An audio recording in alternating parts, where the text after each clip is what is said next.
Okay, we're trying this again. We're trying this again, people. I haven't streamed in so long. I forgot how to do it. I forgot all the intricacies and the details about, how to actually make a video that was going to YouTube and that you could see. So, hopefully now things are correct. But this is the this is the classic YouTube live stream beginning with the confused creator being like, "Oh, I hope that worked. I hope that was correct," and it just being really awkward. And I see people are here, so we're going. We're doing it good. Say something in the chat, my people. Oh, there we go. I couldn't see the chat, so I just felt like I was in an empty room. Oh dear. Yeah. Let's go. Yes. Hello, everybody. How's it going? Make sure you let me know the video. Look good? Do I sound all right? I think everything should be fine, but as always, just let me know if something goes amiss. If you're like, Frank, you are just too much to handle. Your witticisms are overwhelming my computer. I do not have enough RAM to handle your intelligence, which you are speaking out over the internet. I do not have the bandwidth. Yeah, a million subscriber extravaganza, people. I was only 22 minutes late. I got around it by saying around noon, 20 minutes after noon. It is like, it's around noon. Wouldn't you say so?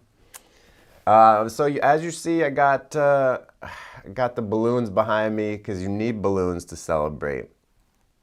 These balloons are humongous, clearly. These balloons are bigger than my body, filled up with an irresponsible amount of helium. As you know, there's a helium shortage. There has been for years. And helium is very expensive, so I spent tens of thousands of dollars just to fill up these balloons behind me, which are real, of course. See? I'm touching them. It actually looks like I'm touching them. That's pretty cool.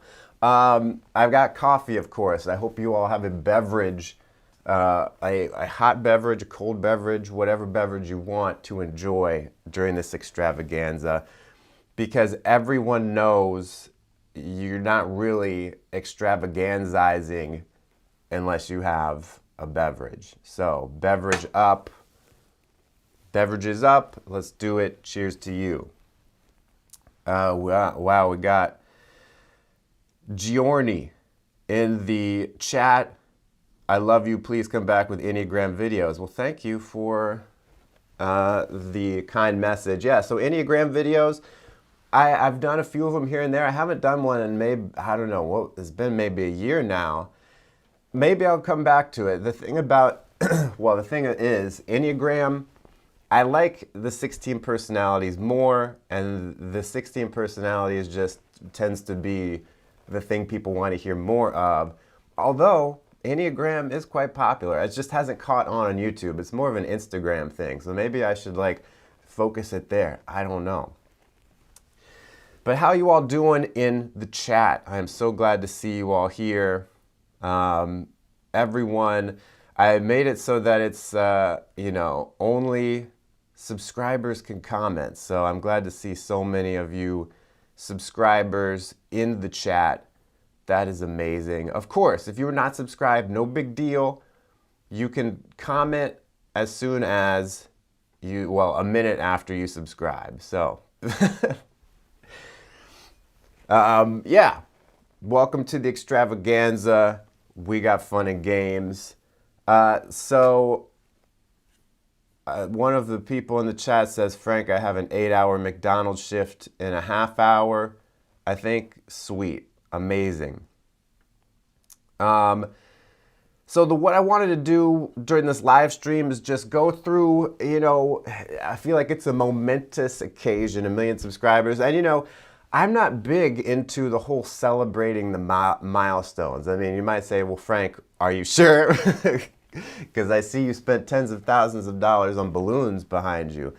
I don't know. I feel like with 1 million subscribers, yeah, you gotta kind of go. You gotta acknowledge it. It's big. It's not something that everyone does.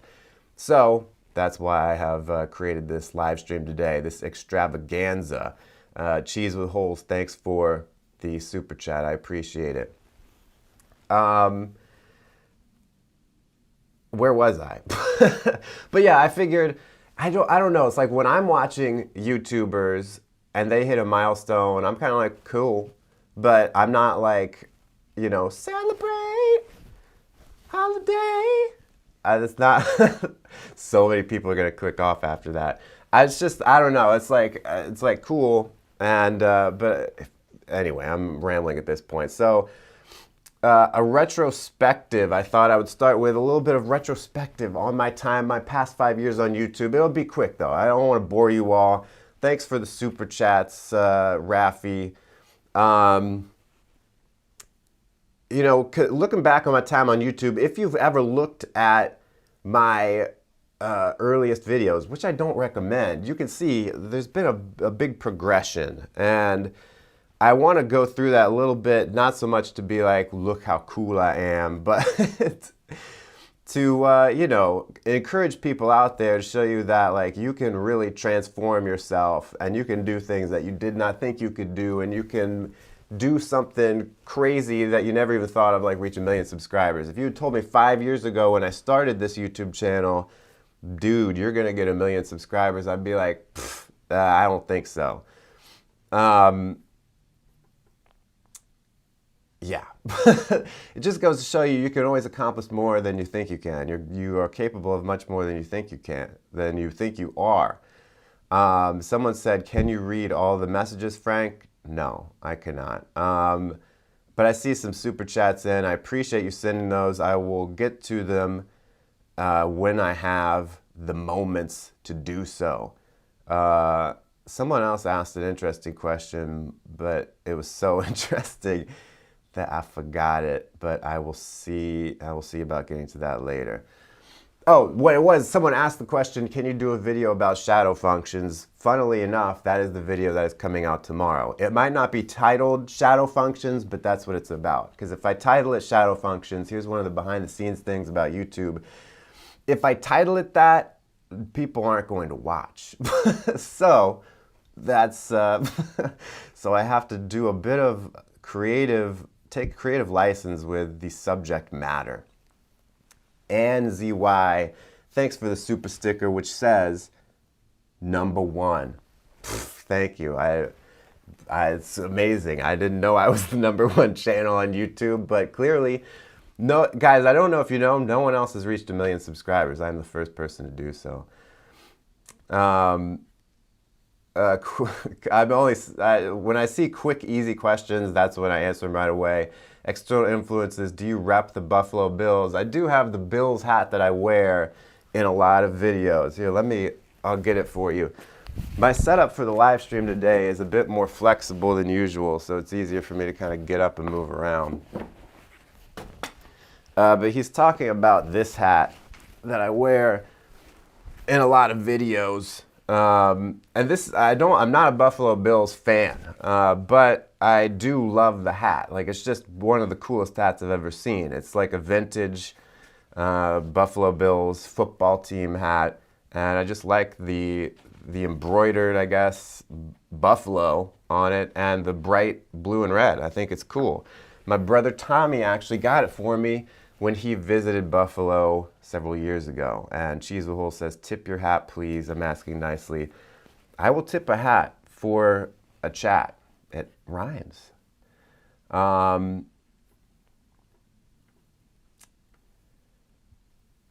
So you'll notice every once in a while I just stop talking and go into an awkward silence. So I'll do a little bit of a retrospective on my YouTube time. Then I got some big news. I got some life updates. I don't do life updates on the channel because I feel like that's not what I do. I'm here to entertain, I'm here to educate. I'm not here to vlog, you know, or talk about here's what's going on in my life. But I've got a few things going on, so I thought I would mention it, including a big trip I went on recently. I'll show you a couple photos, and by a couple photos I mean close to several dozen. And then I figured I would wrap things up maybe by, of course, I'll be answering questions throughout, but wrap things up by just talking about spreading the love and talking about creators on YouTube that I like a lot right now that maybe are up and coming, maybe don't get the attention I feel like they deserve. So I won't be like, I love Mr. Beast. He doesn't get as much attention as he deserves, but other creators who I think are worthy. Sabrina says FJ is all the types. He has absorbed them. Which, you know, when I write the 16 personality sketches and when I'm performing in them, it is about finding the part of me that is an ESTP, finding the part of me that is an ENTJ, and then just like going there, becoming the role. You know what I mean?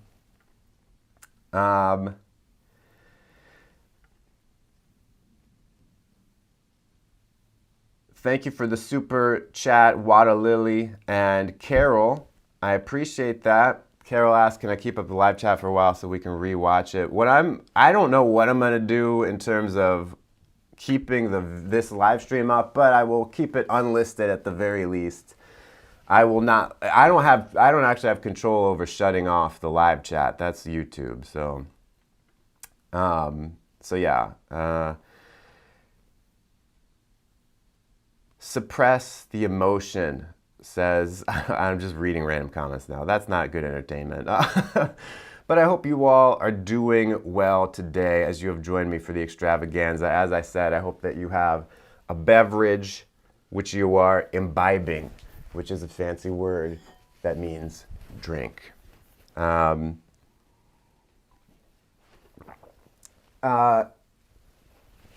YouTube retrospective. So I think the big thing here is that you just have to work.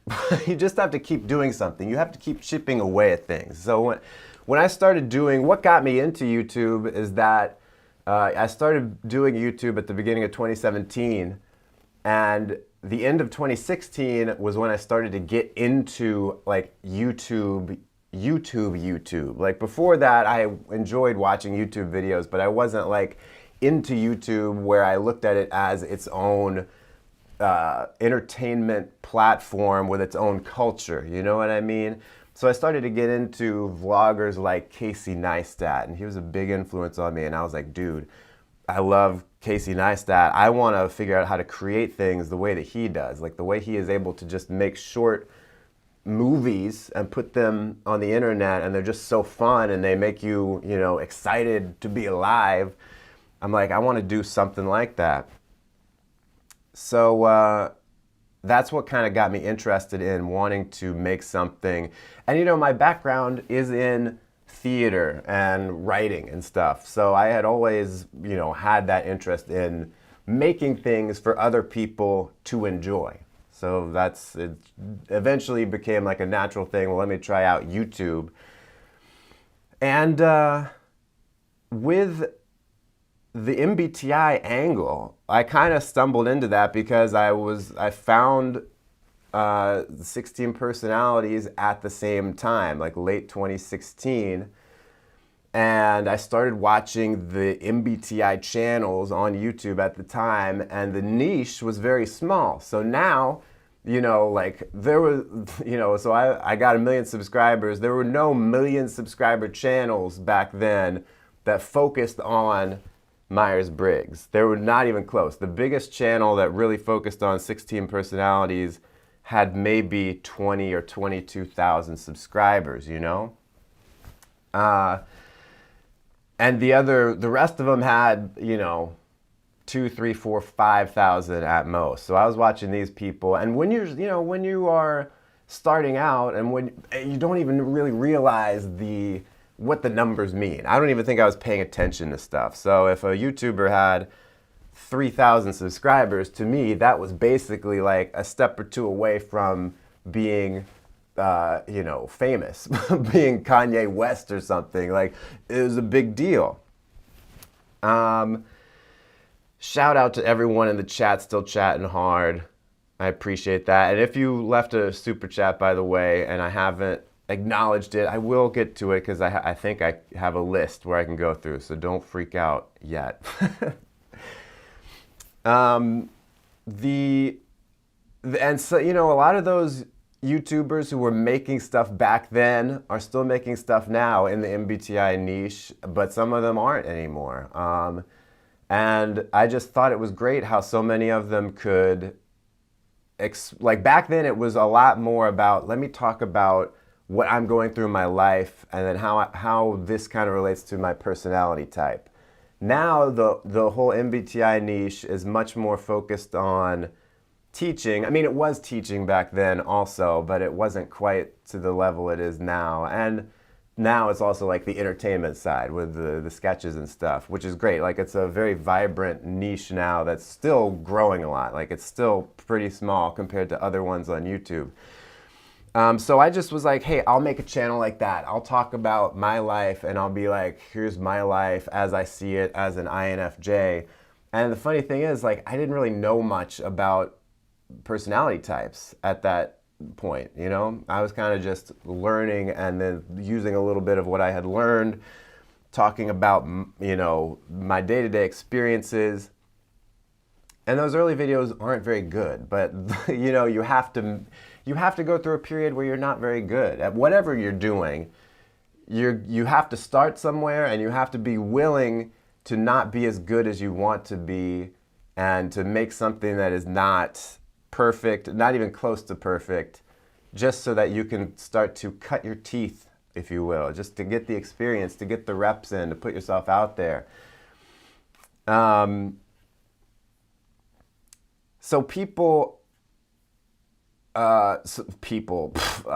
I kept making, I didn't make that many videos that first year. I kind of took a lot of breaks in the middle there. And then at the beginning of 2018, so I'd been on YouTube a year, I had about 150 subscribers. And I hadn't made videos for several months, but I noticed I was still just getting subscribers, like 1 or 2 a week maybe. And I was like, this is like, even with me not doing much, I'm still getting people who are interested. So why don't I try? Like, why don't I, instead of just talking about random stuff, why don't I see what do people want to hear, what's working for other channels, and let me try to teach the personality stuff, teach what I know, take concepts that other people are teaching and present them in a way that's unique to me, like adding a little bit of the FJ humor in there. And so when I started doing that, that's when my channel really started to take off. And then a year after that, my channel had kind of plateaued at 40,000 subscribers or so, which is nothing to sneeze at, right? And that was the point at which I tried the comedy sketches out, which is what I had wanted to do for a long time. Like, you could even see it in the beginning, the early videos I made a couple that were more like comedic, because I like doing that. Like, as I said, I used to be in theater, I would write comedies, so I'm like, I like making people laugh. So when I made 16 personalities at a job interview and it took off, it was like the most views I'd ever gotten in a day. I was like, okay, this is cool. And I just kept plugging away at it. And that's when the channel really started to take off. And of course, the pandemic helped a lot. It helped like every YouTuber got a bump in 2020.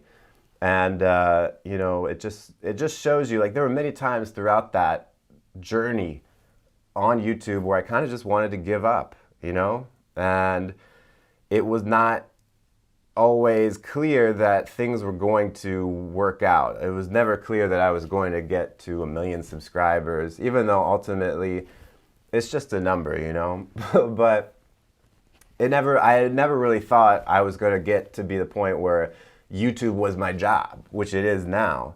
So, and I'm very fortunate to have that. There was there was a time where I was like at the end of 2018, beginning of 2019, where I was just like, I have no ideas anymore. Like, I don't know what to do. I feel like what really bothered me was I was in this like discussion group thing that I went to every week or so. And this guy happened to find my channel. He was into personality stuff.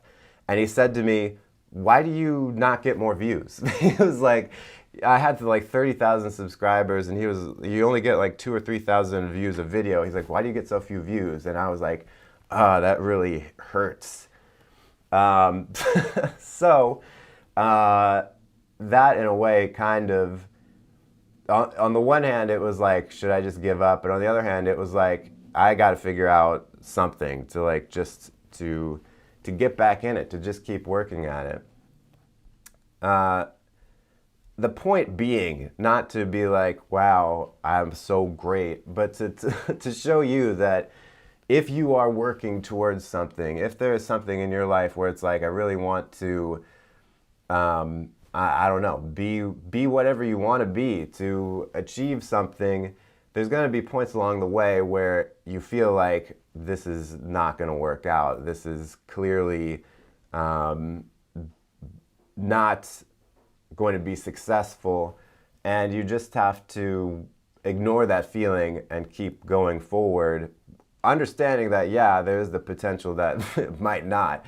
But I think that's the difference there, is that people who really want to do something will keep doing it until they find a way to succeed, whereas if it's really not meant for you, then you will give up. And maybe that's good, so that you can find the real thing that you should be doing. And it's not always what you think it is, because YouTube was never my plan. Like, I never was like, I want to be a YouTuber. You know, I wanted to be like a writer. I wanted to be a musician. All these things that I never really had that much success in.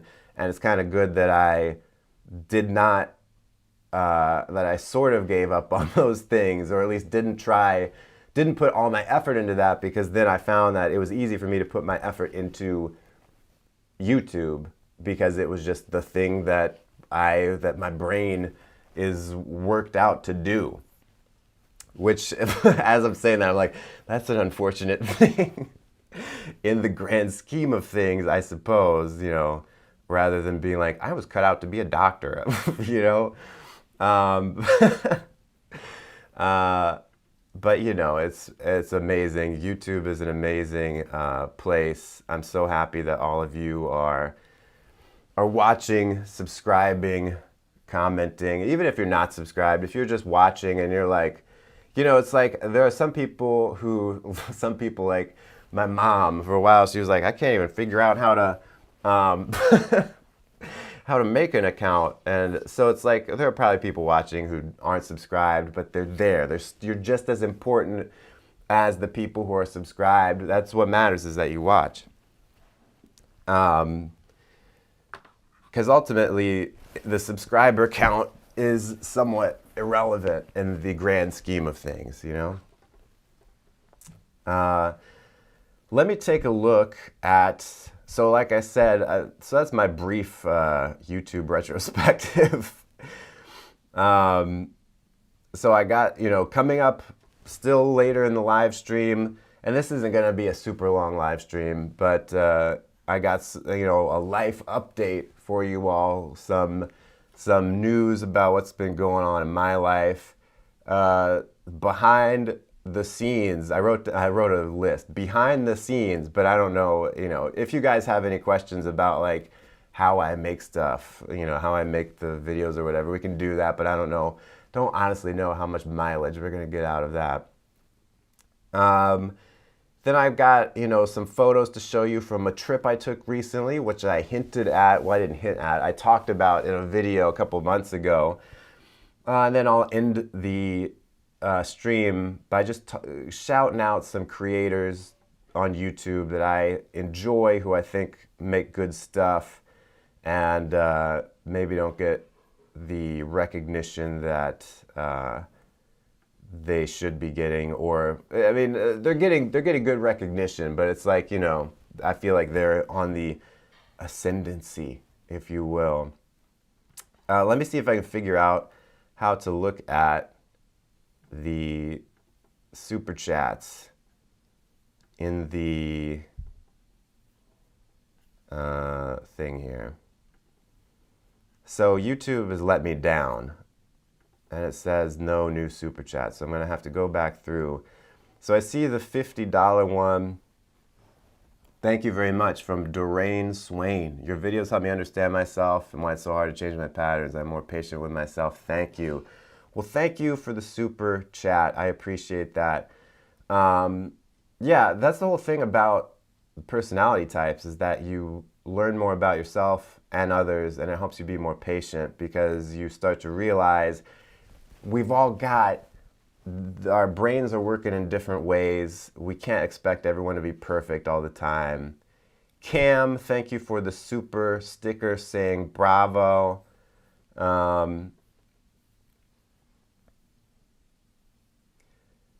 Cupcake asked, do you mind bringing back premieres for your videos? Because I was doing premieres for like every single video that I made, and then I stopped doing it. And it was in part because of, so YouTubers, once you reach a certain level, like your channel is getting a certain amount of views regularly, YouTube assigns you a partner manager. So it's like a YouTube employee who you meet with once every month or two for 30 minutes, and it's just a quick check-in, and they answer whatever questions you have. And I started doing a lot of premieres because my partner manager was like, you should do premieres, because I wasn't using them. And I was like, okay. And I was like, should I even use them on short videos, like comedy sketch? And she was like, I don't see why not. So then I started using it on all of them. And then a few, like, I don't know, 6 months later, she was like, actually, don't do them that often. And I was like, okay. She was like, yeah, use them maybe once or twice a year for really special videos that you want to hype up. Because the thing about premieres is, if, like, premieres is a way where if, like, the views count more in that initial showing. This is some, you know, backstage talk about YouTube, but when there's a premiere going on, YouTube really looks at that initial premiere audience to decide, is this video worth recommending to other people, even more than with like a just a regular video. So, and I don't think you know, it's not like insurmountable, but if a premiere does poorly, then the video took a long time to recover, and I just found it felt safer to just release videos without premieres after that point. And I think that ultimately performance did improve a bit. I'm not sure. The whole thing about YouTube is nobody knows anything. So I don't think anyone knows how the algorithm really works. I don't think anyone really knows what to do correctly or not. I think it's all random, and I think there are some best practices you can do, but you could do everything right and still things go badly, and you can do everything wrong and things could go great. All that you can really control is, am I making good content that I like and I feel proud of and I think is challenging myself in some way, and also pushing things, not like challenging the audience in a way where it's like, think about your choices, but like, I like to try to do things or make jokes that I've never heard before, you know, just to make something new, to add to the dialogue that is happening on YouTube with all the different creators who are making different stuff. And yeah, it's not like high art, right? But it's still, you know, it's a craft. It's kind of, you could say it's kind of a low art, and all the creators are trying different stuff. You know, it's entertainment. We're trying to blaze new trails slowly. Each person does a little something new, and you learn from other creators, and you copy what they do, and you try other things inspired by that. So that's all you can control, is being creative. Case, thank you for the super chat. I appreciate it.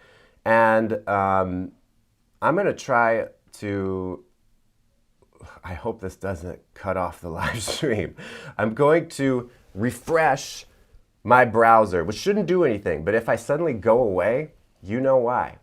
This actually is, this is sort of an example of inferior extroverted sensing where it's like, I'm going to try to do something in the sensory world, but it could destroy everything that I have built up so far.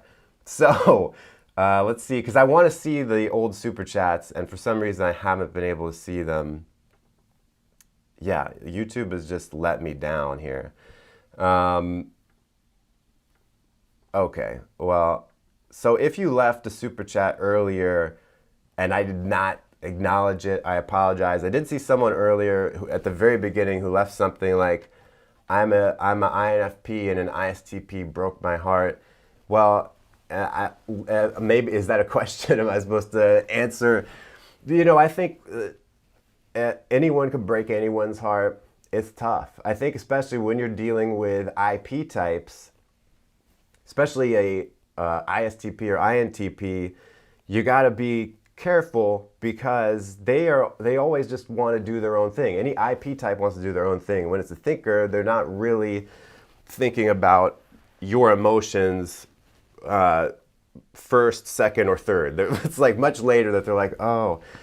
So, you know, just when you're out there, if you got a crush on an ISTP or INTP, you gotta, you know, prepare your heart for possible, them possibly just like going off and doing their own thing and be like, okay, bye. You know, that's just, it's just the way those types can be. I'm not saying all types are like that. Those types, obviously, many of them are in loving relationships when they find the right person, but it just comes down to the IP types in general have to follow their inner guidance. And it's such a strong pull for them that they, you know, sometimes accidentally hurt other people along the way. I mean, everyone does that, but I think the IPs are very prone to it because they're just not very aware of what's going on with other people as much. You know, so it's a double-edged sword. So they follow their dreams to, you know, farther than a lot of people do, but they also, you know, make a lot of mistakes along the way. Ophelia, thanks for the super chat. You make the world a better place for real. Shout out to Carl Jung, LOL. I'm glad that you've learned so much from me and that I make the learning fun. I appreciate that so much. All right, so someone was like, can I see your hair? Well, you can sort of see it. What is character Timmy's MBTI? So I'll have my life update coming up soon. But let me, Timmy comes from originally in 2018 when my channel was still building up, you know, 10,000, 20,000 subscribers.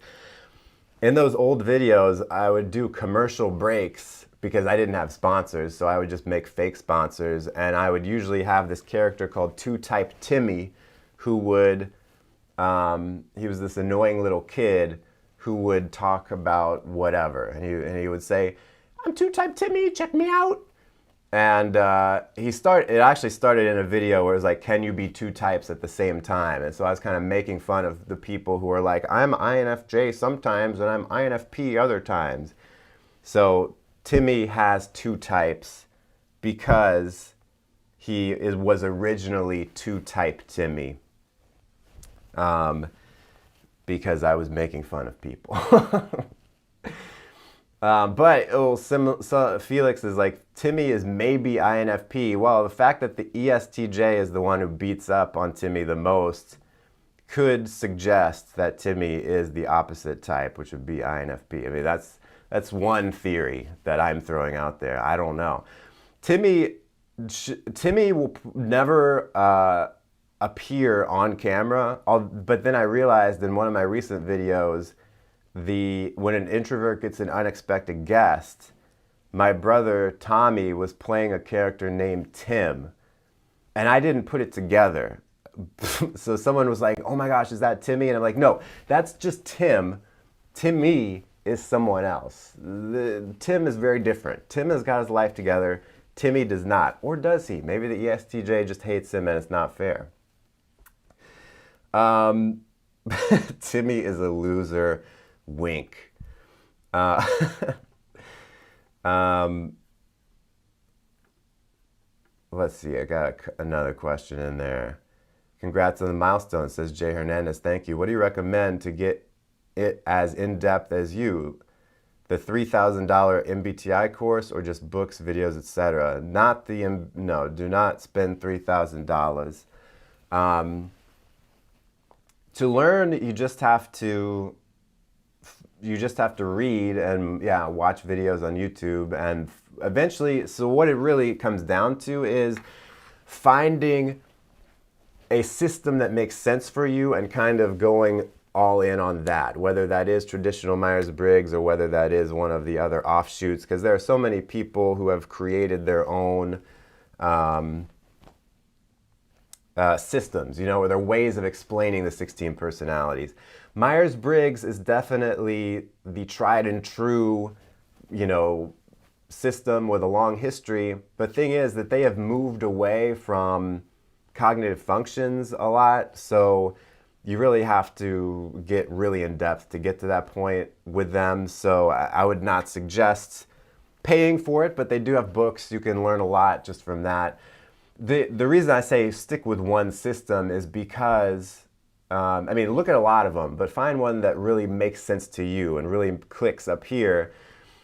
Because if you try to pull from a lot of different places when you are just learning, like just starting out, they will contradict each other or they will not totally make sense together. Like you'll have two different systems that are trying to explain the same thing. Like they're both trying to explain introverted feeling as an example, and they're saying things that kind of like can't exist together. So you don't want to be confused that way, because then you'll just start to get frustrated and be like, well, this doesn't make sense. Look for the simplest definitions possible and build from there. Start simple, then complicate. And what I have found, the more that I learn about 16 personalities and everything and the cognitive functions, is that I'm always just trying to simplify. Like maybe that's the introverted intuition in me, but it's always just trying to take all the different things I've learned about a type or about a cognitive function or whatever, or some kind of personality concept, and then one day it just like I realize, oh, these things are all like the same thing. This really just means this one thing. Everything can be tied back to this thing here. And so it's weird. You learn all this complexity and then you start to realize it's actually way simpler in some regards. So I don't know if I didn't explicitly answer your question and say do X, Y, Z, but I think in general, just search for the system. Don't pay a lot of money. I would say at most buy a book, which you can get a used book for very cheap. And YouTube. YouTube's free. Find, whether it's my videos or other people on YouTube who explain stuff. Get a perspective, a wide spectrum of perspectives, and see what makes sense to you. Cheese with Holes asks, what's the hardest type for you to enact? That's interesting. It depends on the video. Sometimes a character is really easy to portray in one video, but difficult in another one. And it just has to do with the subject matter. And sometimes a concept for a video really fits certain types well, and sometimes it doesn't fit other types. And the best videos fit every type equally well. But yeah, that's not really answering the question. But at this point, I don't really struggle too much. I think maybe like ISFJ gave me trouble earlier on because I was like struggling to figure out like what's their thing, because as time has gone on, I have these different types have become like characters, like solidified characters in my mind, and so there's not much challenge to getting into that character after I've done it so many times. Aiden, thank you for the super chat. I love showing your videos to my mom. I've given her a guide as to which types correspond to my family members. LOL. That's that's cool. I mean, that's great. It helps out, you know, to know here's how we're different. Momi World, thank you for the generous super chat. I really appreciate that. I think there's one other. And Tony, thank you so much for the super chat. I appreciate it. Okay, so life updates for me. First of all, let's switch over to a different background for my life update. Let's get a little more chill. Here we go. Join me at the St. Mark's Square in Venice. So you will remember that, let's see, Pebble Drop asks, any INFJ workshops coming up? No, I don't have any workshops in the pipelines right now. I did one a couple years ago, which was a lot of fun, and it was amazing to meet everyone. And I'd love to do something like that again. It's just so much extra work to set up outside of what I do with making videos already that I would really struggle right now to figure out how to do it. So that's the struggle right now, to do another event or whatever. What I'd love to do now that, you know, things have returned to normal is to at some point do something live, like not like, well, you would think a comedy show, but I kind of like the idea of doing like lectures or teaching or some kind of personality workshop. I think that would be cool.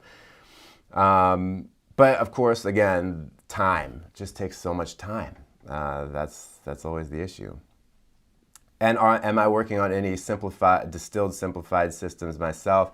I'm always trying, like, I don't want to make my own system and be like, here, I mean, maybe I will one day, I don't know. I don't want to make like, here's the FJ method of typology, but I do want to take the different things, and I already do this in my videos, is to take different concepts I see in different systems and be like, that's good, that's not so good, this is good, but could be reworded to make more sense. Basically, you have a lot of thinkers, you have a lot of TI and TE people who have come up with a lot of great stuff, and they need an FE person to package it in a way that people will like, which has sort of been my whole thing on the channel, is to take these kind of, because I don't put personality stuff on a pedestal, and so for me it's like I'm just trying to have fun and give you the most important information. So I'm trying to find ways to find new terms for things and to simplify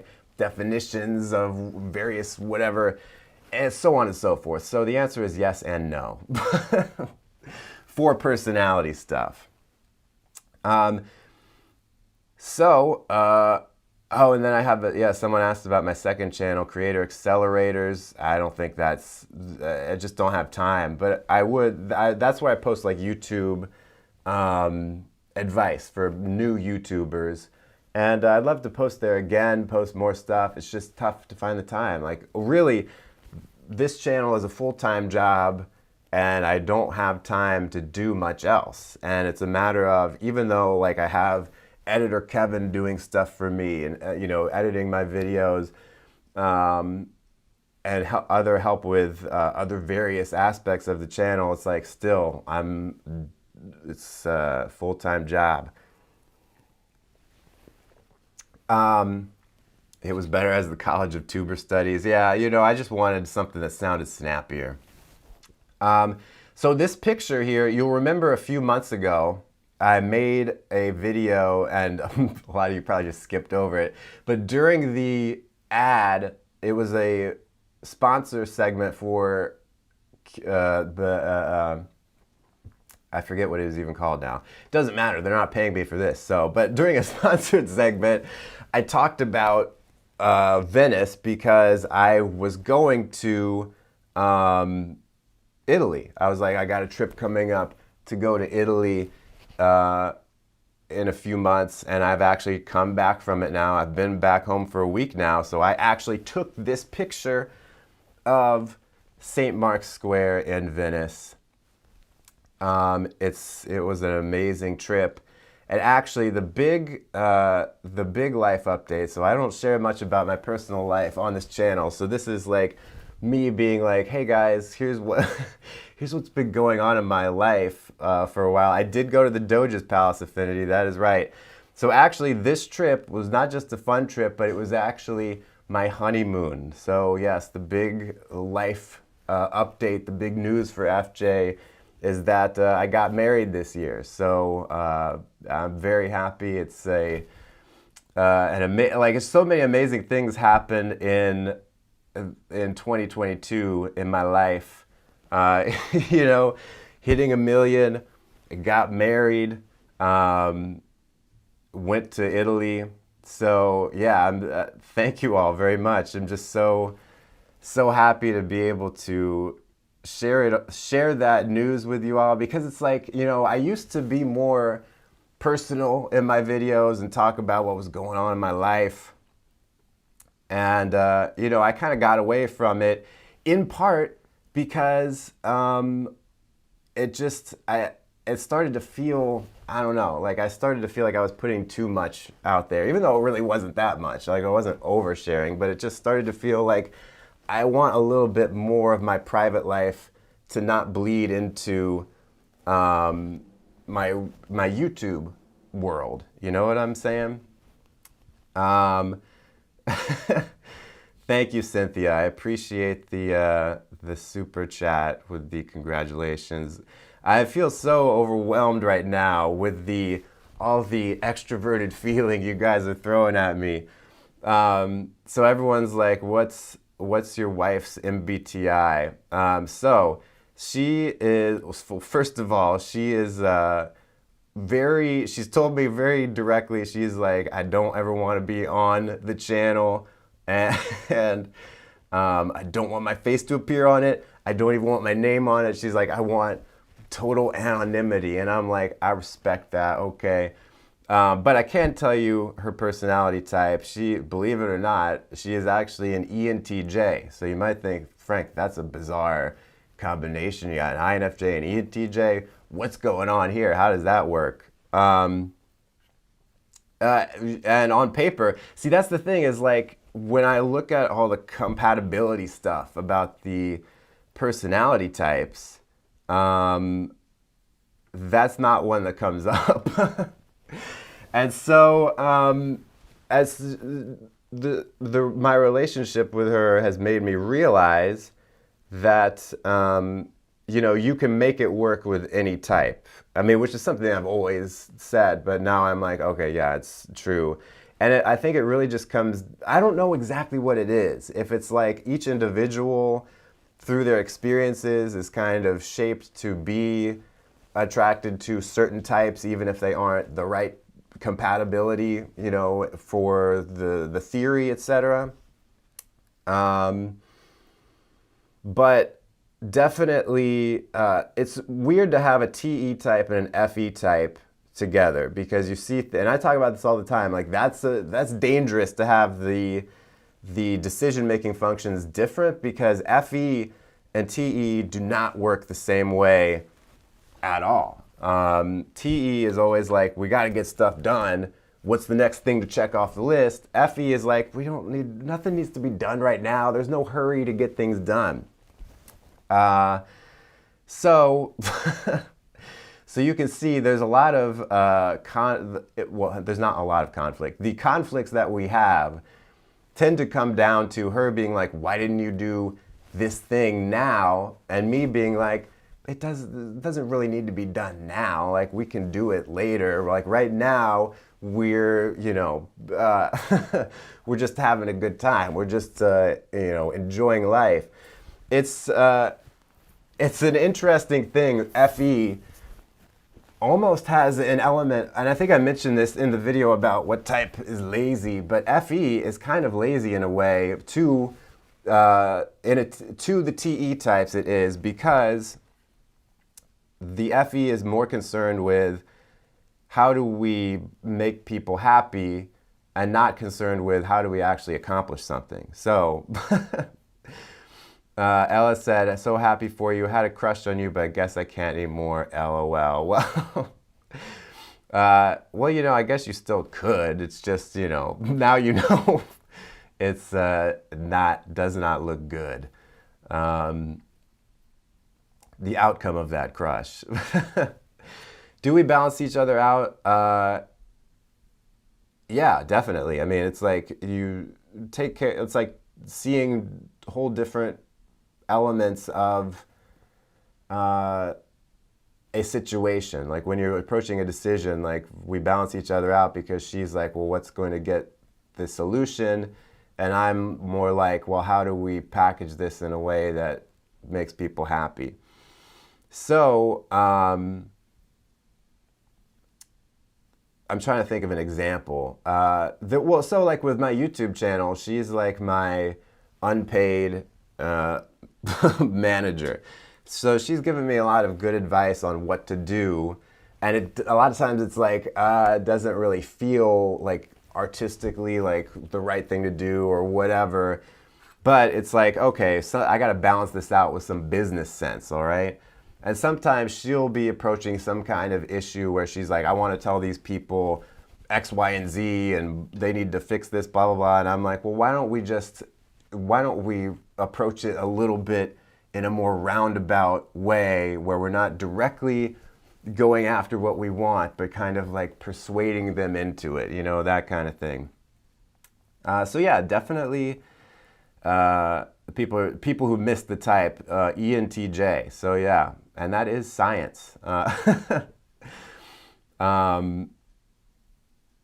Galaxathor, write that down, exactly. But yeah, and you know, someone's like, this gives introverts hope.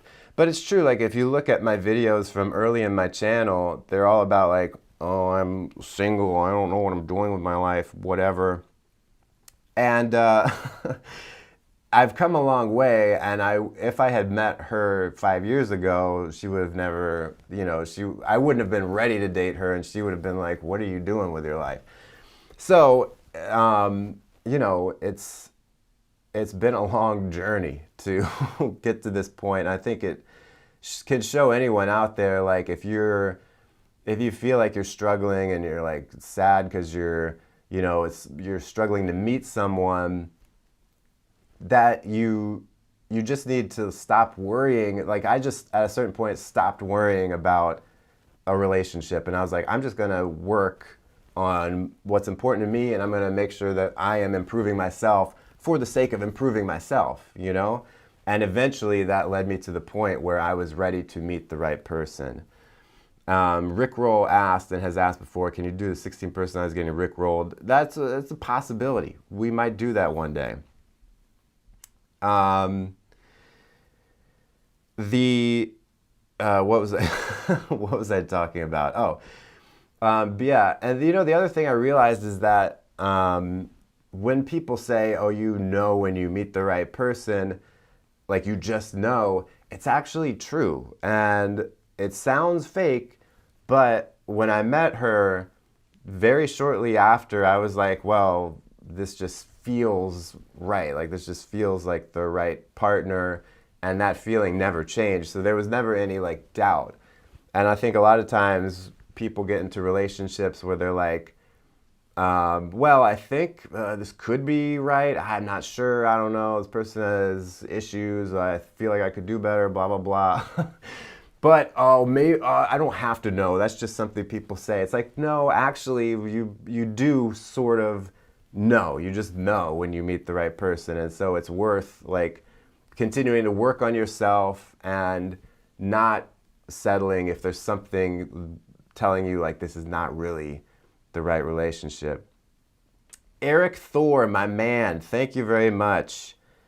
Eric and Ann ZY, congrats. Thank you very much. I appreciate it. Eric was one of the MBTI YouTubers on YouTube, YouTubers on YouTube when I first started. One of the OGs that I was watching years ago when I was just starting, and I was looking at what Eric was doing to be like, man, here's, this is what is working well on YouTube in the MBTI sphere right now. So I took a couple pages out of his book along the way. So Eric, good to see you. Thank you very much for the super chat. Eric Thor is a legend, yes. Eric, I don't know if you still have your personality test on your website, if you still are doing that, but I think that's a pretty good test. I recommend checking out Eric Thor's website if you're interested in seeing kind of a personality test that is different than most you see out there. Yeah, Eric Thor, living legend on on YouTube and MBTI. So actually I have several photos from Italy in here. Brandon asked, would you ever be open to collaborating with dear Kristen? Yeah, Kristen and I have actually talked, and hopefully at some point we will do a video. It's just, because I had so much going on. I was getting married, I was going to Italy. It's just, it's been difficult for me to carve out the time, which I know it sounds like it's such an excuse when people say that. I've been busy, I'm so busy. It's like you could, yeah, but it's true. So, yeah, so I will definitely be reaching out to dear Kristen at some point.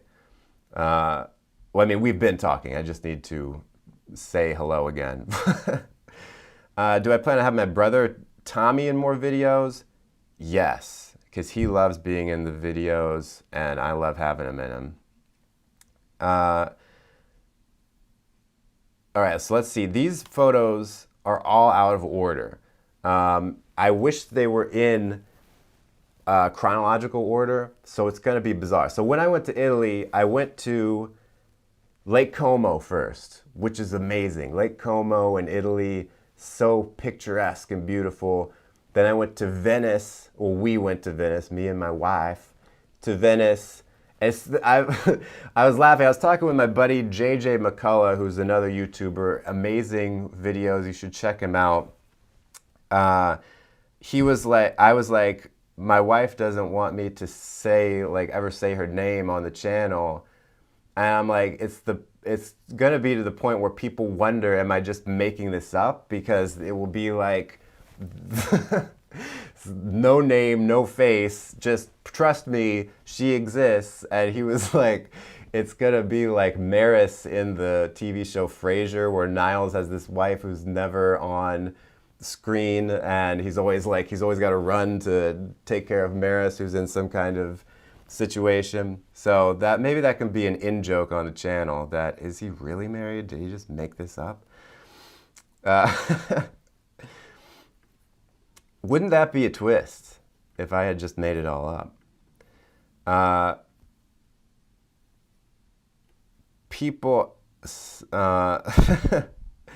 so this is in Rome, gelato. I don't know if I'm going to explain all these because that would be dreadfully boring, but I'll just kind of go through and you can get a taste of what I did. Oh, I didn't even finish my itinerary. I went Venice to, where did we go next? To the Cinque Terre, which is amazing, and then to Florence, and then to the Tuscan countryside in Chianti, and then ended in Rome. So it was an amazing trip, and I've never been to Europe before. I've always wanted to go to Europe, saved up for so long, so did a big tour of Italy, and it was amazing. The food over in Italy is amazing. Any Italians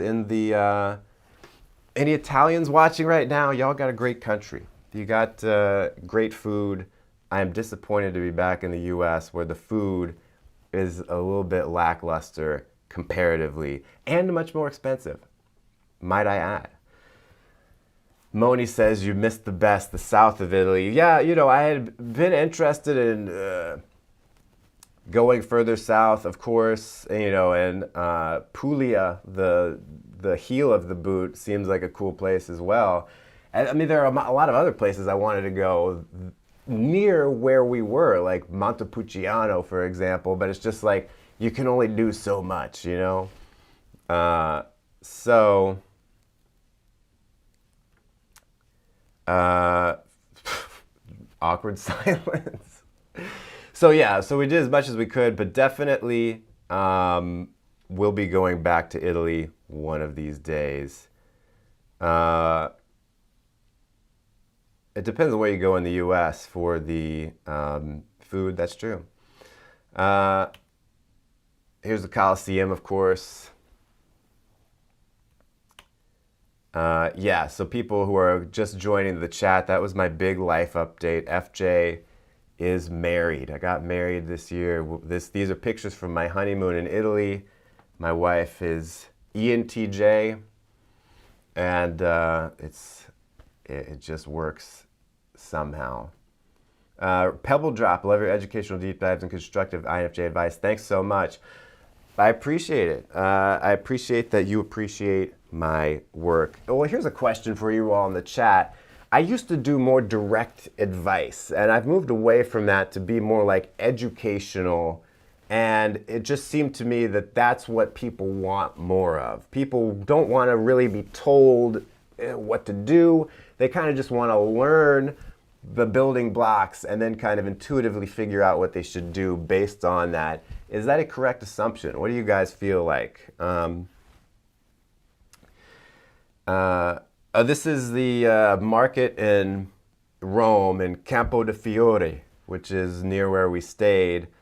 And they're very aggressive in the market. So you're walking through and they're like, hey, you want to buy this? Hey, you want some juice? Hey, you want this?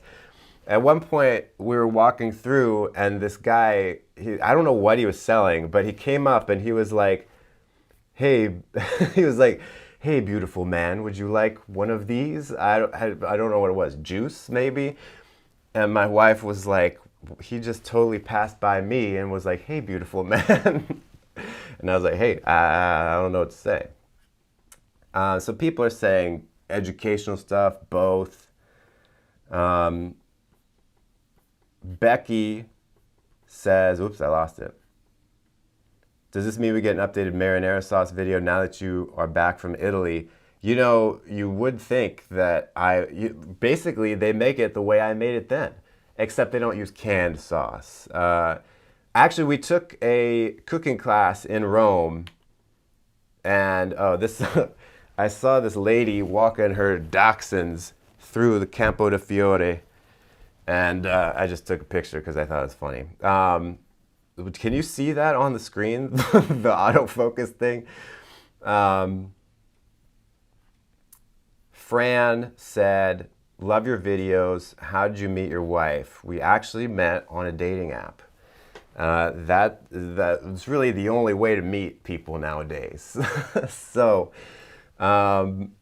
because, you know, it's like, how else are you going to meet people? What I would add, so I won't go, I am blocking the dogs. Yes, I know. Let me, oh, I went the wrong way. I will say it was not You're My Type that I met her on, because she actually does not, she's not into personality types or anything. She's very different from me. I won't say it was one of the big apps. I won't say what it is since I do have an existing relationship with an app. Why not? No, I won't. But yeah, it's just what I found though is you need to find an app that works with your personality, and especially one that is giving you the right information to start a connection with someone. Because I found that on certain sites, people put too much information, so you're just crossing people off the list before you even talk to them. So it's like, I was like, let me go with an app that it's like a few prompts, that's it. It's about starting a conversation. So that's what worked for me. Because I'm an overthinker. You just overthink things, you know? So here's the School of Athens, famous School of Athens, painting with Aristotle, or is that, no, that's Plato going like, look above, you know, the forms up there, and then Aristotle Aristotle here being like, oh, reality is out there.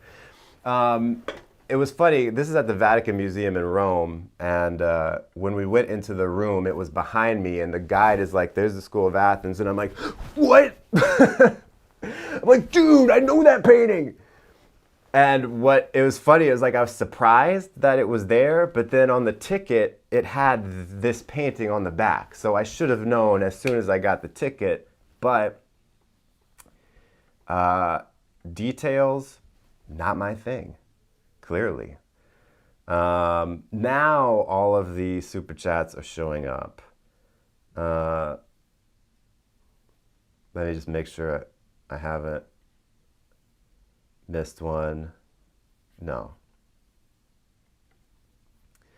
So, School of Athens, very cool. You know, the Vatican Museum is this huge museum that's like it's crammed full of people. You're like shoulder to shoulder, and there were there's like this and the Sistine Chapel were really the only things that I was that interested in seeing. So it was kind of a 2-hour tour, punctuated by 2 cool things, and I'm like, am I uncultured?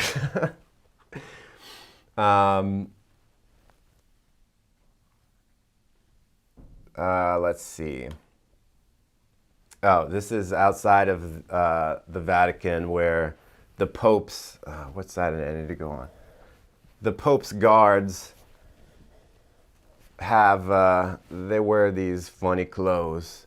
So the tourists all go, "You look stupid." "You dumb idiot."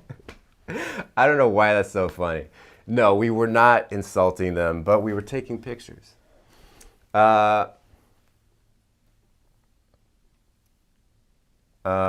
Momi World, thanks for the salt sticker.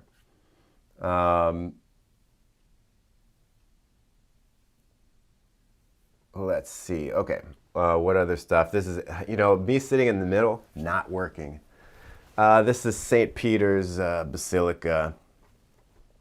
Where else do I want to travel? I mean, I'd love to go back to Italy, but I think Eastern Europe would be cool, like Croatia, Slovenia. Gosia, thank you for the super chat. I appreciate it. I mean, I'd love to go to the UK, of course. I'd love to go to, all the countries in there. England, Wales, Scotland. I'd love to go to Ireland. I mean, I'm a huge Beatles fan, so I'd love to go to Liverpool and see all that, and go to London and see Abbey Road and everything. Someone asked, are you going to do serious videos like what you were doing in 2018? I've thought about it occasionally, and the problem is that while I get letters from people and emails and stuff, and people are like, this particular video really impacted me, and it'll be a video that only has like 15,000 views, like an old video that doesn't have many views, and it means a lot to me. Like, I'm like, oh, the lesser known stuff really makes an impact on, it makes a big impact on a select few people, and that's very edifying to hear. I don't know if I use that word correctly. It's very, I think edifying means I learned something. It's very, you know what I'm trying to say. It makes me feel good. I said 15,000, not 50,000, but I don't know, people say they miss the older videos. I get it. But the thing is, the other part of it is that they require a certain amount of me putting myself out there, which that is, that's what makes them relatable, right? But that also, it's hard to do with a big audience. And the other thing is, not a lot of people are going to watch it. So it's like, it's a more complicated situation now than when I had 5,000 subscribers. So if there was ever a time where I was like, I really feel strongly about something, maybe I would make another one. But the other part of it is that my life is in I'm very happy now. Like, when I was making those videos, I was like in not a great place. I wasn't like depressed, but I was very just like dissatisfied, discontented. And so a lot of times I was just frustrated and, you know, grinding on a lot of things and using YouTube to kind of vent about different things. But even sometimes it was like philosophical musings or whatever. But nowadays I get much more pleasure out of comedy and making people laugh. And that's how I've always been. But in the early days of my channel, I didn't have the ability to make comedy. Like, I didn't have a space to do it, and I didn't really know how to do it well. So, we got the Pieta there. Amazing statue. Trevi Fountain over here.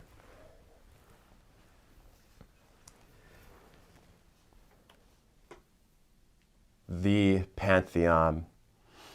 So while I'm going through these, oh, this is the famous Tuscan steak, very good. Still waiting for makeup tutorials, that's right.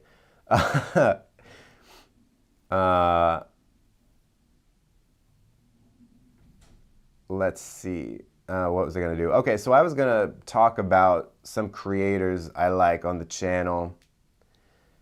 Victoria, thanks for the super chat. Congrats from the Italian American community. Love your videos to understand family group dynamics. So glad you got to visit Italy. Well, thank you, Victoria. I appreciate it. Yeah, Italy's amazing. It's I don't know. There's no place like it. I understand why so many people are like, that's just the place to go, and people who go there want to go back. I think it's really the food, and food's so good, you're like, I never want to leave. I just want to keep eating the food. I want pasta, I want the pizza, I want the Tuscan steak, which is basically raw.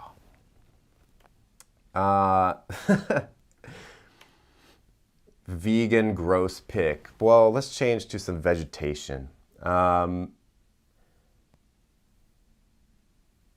Let's see. So I wanted to talk about creators that I like on the platform, just to be like, you know, share some of the love. And you know, I don't really love shout outs because I think there is a danger in them, to be honest with you. Because I've seen it happen where big channels will shout out small channels. The small channels get subscribers, which is not going to happen from me doing it now because it's like, no one cares what I say. I don't know why I put this in here. This is the gym at the hotel. But, you know, shout outs that are, this is really just, you know, being like, here's who I like right now. Check them out or don't. This is Florence from the Rooftop. So some of the people I'm watching and people who I think are cool, and this is inside and outside of the Mbti niche, but I usually don't watch stuff in the Mbti niche because it's just like, I don't know, when I'm watching YouTube, I want to be outside of that. Because it's also like you don't want to be too insulated, you know what I mean? Matthew Hildebrand, congrats on 1 mil. I've enjoyed your videos since 2019. You're a great comedian. I really like your current videos. Thank you. Well, thank you, Matthew. I appreciate it. It's very nice of you. Let's see. Well, in the niche, I work with and really like the videos from Azura Psych and Auto Alchemy. Those are my two buddies, Chris at Azura Psych and Jeffrey at Auto Alchemy. They are really smart guys when it comes to typology, and they put out interesting videos. I would suggest checking them out. One creator who, and a lot of these channels aren't, it's not just like channels that are, you know, that need a boost or whatever, just people I find interesting that maybe aren't on everyone's radar. This one guy, Brutal Moose, who actually a viewer brought my attention to it because Brutal Moose makes like food reviews, and well, he does a lot of stuff, but his biggest things are like, we're gonna get a frozen dinner from the grocery store and review it. His editing is amazing, and I happened to edit something that reminded someone of Brutal Moose once, and they were like, "Oh, were you inspired by him?" And I was like, "Let me look up this guy. Excellent, excellent work on his channel." Brutal Moose. Make sure I'm saying it. Would you link these? This is technologically very complicated for me to do, so just try to search for it. Brutal Moose is awesome. Yeah. Someone said, "Will you show us your wife?" I'm afraid she will never appear on the channel.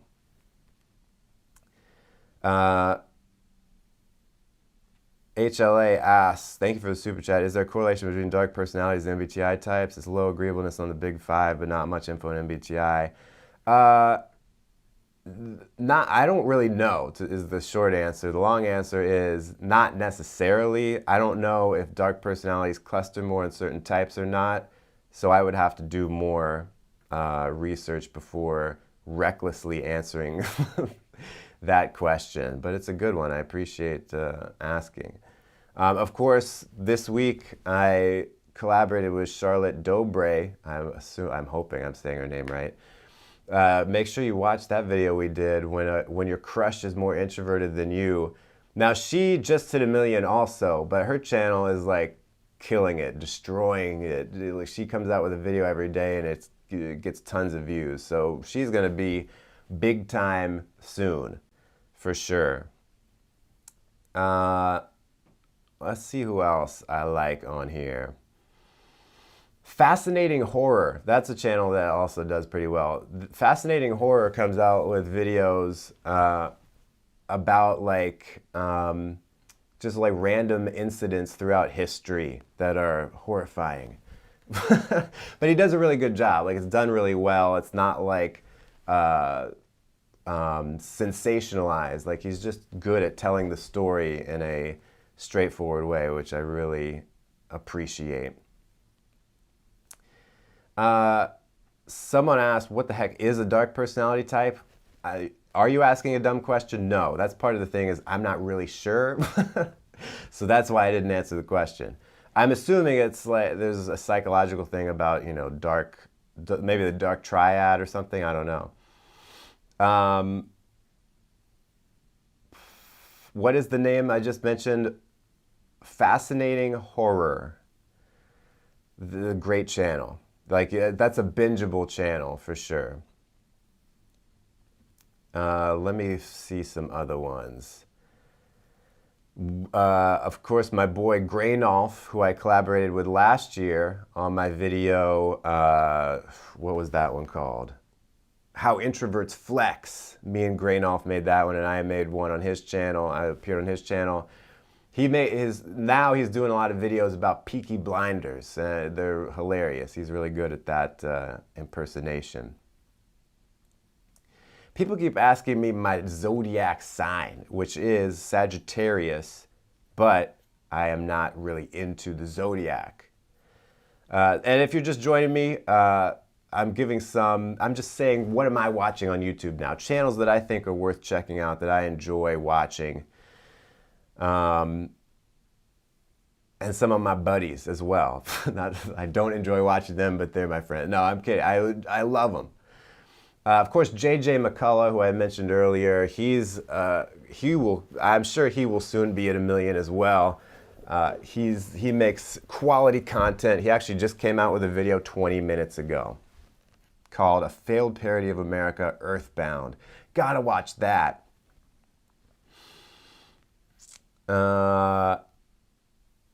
Let's see who else is on my list. I'm looking through my subscription list right now. Let me change the background. A few more pictures. This is Florence. You can see the Duomo here. Someone asked, favorite Beatles song. Here's the Duomo at night, just in case you were wondering what it looked like. Favorite Beatles song? Historically, I have said Tomorrow Never Knows is my favorite Beatles song. A close second, I think, is Getting Better. A Day in the Life is also Very good. Those are probably, I would say those are the top 3 right now. Favorite Bob Dylan song? That's a good question. Here is the Duomo in the daytime, just in case you're wondering if it looked different. This is one of the towns of the Cinque Terre. I believe this is Manarola, and which actually, if you look at like some of the most famous pictures of the Cinque Terre, I think, are of Manarola, usually taken from like over here, somewhere this way. Now, I see some people leaving some messages that are not relevant, and while I respect your voice, I'm going to have to silence some people. Am I on vacation? No, I just got back. I was actually on vacation, and I pulled all-nighters to get all these videos done while I was on vacation so that there would not be any breaks. But that's why I didn't have an educational video last Sunday, because I was like, oh, I'll get back from Italy and then I'll make a video for Sunday. That was aggressive. I was not going to do that. This is the Cinque Terre. This is Vernazza, where we stayed, and the big thing about the Cinque Terre is that there's a trail that links. The Cinque Terre are 5 little towns in Italy. You can actually, I think, see a couple of the other ones here on the west coast of Italy, and there's a trail, a hiking trail that connects all of them. And we just did Vernazza to Monterosso, and that was brutal. It's 2 miles, but it was like all these steps that went like, it just kept going. I was like, wait, how can it possibly keep going? This doesn't make any sense. And then by the time we were getting to the end of it, all these French tourists started coming the opposite direction, and the trail is about this narrow in some parts. And some of these tourists coming the other way, well, and you know, we were tourists too, but it's like they they were annoying me. So I was like, ugh, tourists. They were like, I don't know, they seemed so ill-prepared. Like some of them were like clearly way out of shape, should not be doing this trail. And I'm like, I hope they made it out alive, because I don't know, it didn't look good.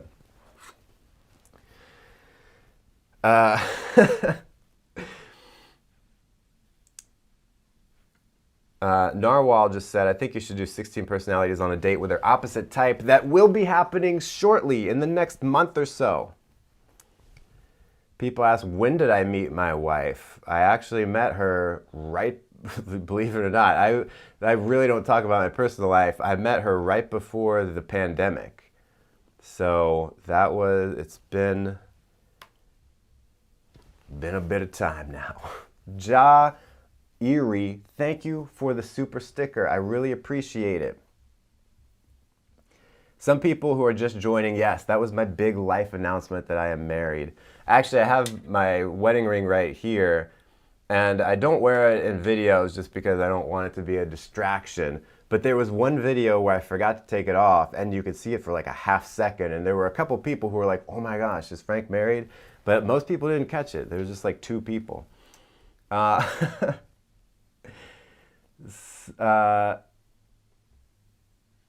People are like, oh, wait, I saw an interesting question in there. Did I ever finish my book? I was writing a fantasy book, which it's been years now, that I finished the first draft. No, I have not finished it. This is also Vernazza, where we stayed, and the place where we stayed was right here, and it was an amazing view. Incoming thumbnail with an arrow pointing to the ring, yeah. The best thing about Italy, pastries for breakfast. How did they do it? Every morning they just get a cornetto, I think is what they call it. I was in heaven. I was in hog heaven. So this particular place was in Vernazza. Actually, if you get like a guidebook, like Rick Steves' Italy, he mentions this place in Vernazza. It's called like Il Pirate something. It's called basically the pirate something. Il Pirate. The guy who runs it is this guy named Massimo, a Sicilian guy, big personality, amazing pastries. If you're ever in Vernazza, hit it up.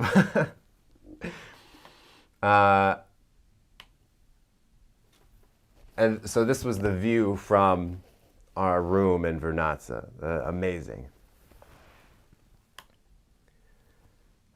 Oh, and this was interesting because in Italy, they have the Italian flag, the European Union flag, and then this, I thought, oh, is this the pride flag? No, it's actually, it says pace or pace in the middle, which is Italian for peace. And in Italy, the rainbow flag is actually a peace flag, and it has peace written on it in the middle. How do you propose to an ENTJ? Asked KH. Well, the way that I proposed to my wife is I was originally, this goes to show you some personality differences. I was struggling to figure out like what to do. And I made reservations at this restaurant, and I was like, okay, we're gonna go to this restaurant and then walk to, the restaurant was near the place where we had our first date, which is cute. So then I would propose outside of the place where we had our first date. And then I made the reservation for like a Saturday, and then the next day she says to me, hey, I made reservations for dinner on Friday, and it was the same restaurant. And I was like, well, that sinks the plan.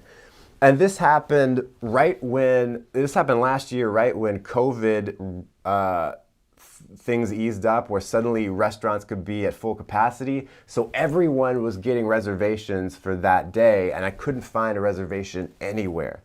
So I had to call an audible, if you will, and had to go. I was just like, okay, I'll just cook her dinner. I'll cook a nice meal.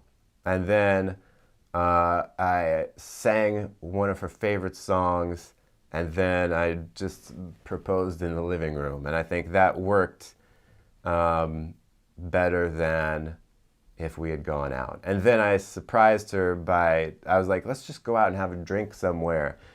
And I went to this bar and had a bunch of her friends and brothers and sisters and my family, my brothers and sisters there to celebrate. And we had a great evening. Although at first she was like, you should have told me that this was happening. So she was like, I'm not dressed for this. Yeah, so do you mean I didn't propose by showing the video 16 personalities proposing? No, I did not do that. Although I made that around the same time. I don't know. I forget. But yeah, so that's the general story. And people who missed it, her Mbti, ENTJ, believe it or not. How does it work? I'm not sure. This is Varenna, so we're not Vernazza, but Varenna, which is by Lake Como, where we stayed. And then we're jumping to Rome. This is the roof of the Pantheon. Spanish Steps. Oh, I was saying more people, more YouTubers.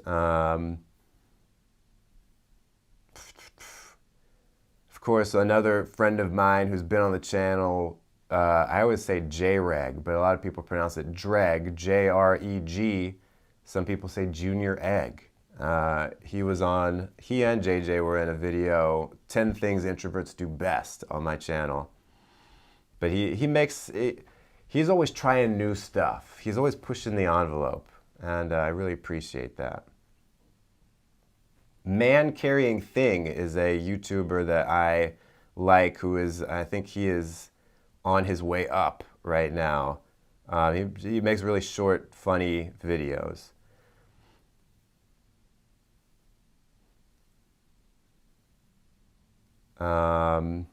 Let's see a few more. Sorry, as I'm just like reading right now. People are like, what are you doing? This is so boring. Is that really it? I also like to check in every once in a while on this channel called Townsend's, which is they have over 1 million subscribers, but still, I just feel like it's a cool channel where they do 18th century cooking videos. It's very unique, nothing like it on YouTube.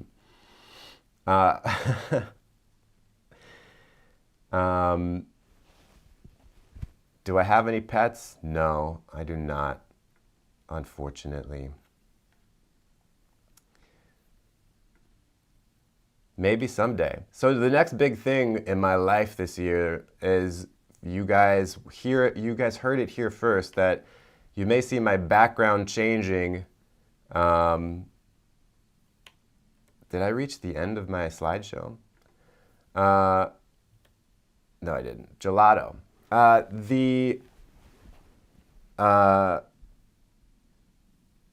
What was I saying? Oh, so we're looking for a house now. So who knows when we'll buy it, but you know, at some point you will see I'm in a different location. Venice, the Ponte di Rialto, I think, the famous bridge in Venice over the Grand Canal. Some people, you know, it's funny, people ask a lot of times, what's my MBTI type? It's INFJ, and what's funny about it is that earlier in my YouTube channel history, that was like what the channel was based on. Like every video was like, I'm INFJ, blah, blah, blah. So it's funny to me now because I intentionally don't talk about it. I don't mention it because I think it distracts in a way. It's not relevant. So I try not. I occasionally bring it up, but it's not that important. Someone asked, "How did I do on the flights to Italy?" The flight there was awful because it was overnight and I couldn't sleep, and I had already pulled an all-nighter the night before. So I was going on no sleep for 2 days straight, and I was like, I feel like I am going to melt. The flight back was much better. But the other thing is I kind of have flight anxiety, and I think I was so tired on the way there that I didn't have the energy to be nervous. So that was one positive. Watchdog asks, is this your first live stream? No, in 2020 I actually live streamed every weekend. Before the pandemic was even a thing. Like I started in January 2020 and I live streamed every weekend, had a lot of fun. But you know what? I mean, I'm having fun for sure, but it is like a performance. I'm kind of drained at the end of it, and it was hard to maintain, and I was like, I think it might be better for me to just focus on making videos. So, pizza. I think we saw this guy earlier. This was a cool pizza place in Rome where he just has a bunch of pizza sitting out, and you say, I want that, I want that, I want that, and he cuts it and he weighs it, and you get charged by the gram. Robin asked, why did I delete the old live streams? They're not deleted. They're still there. I just don't have them viewable. And I just didn't, I don't know. I think I would rather just not have live streams hanging out there in perpetuity. I feel like did we go through all of it? I guess we went through all of it. So, any plans for the podcast? It's the theme of this is I just don't have time for a lot of these things. I would love to do it. I don't know. I see some of these people on YouTube who are making videos. They have a podcast. They're doing like a live tour of the country, and I'm like, how do you do it, man? I'm struggling just to do the video part. So.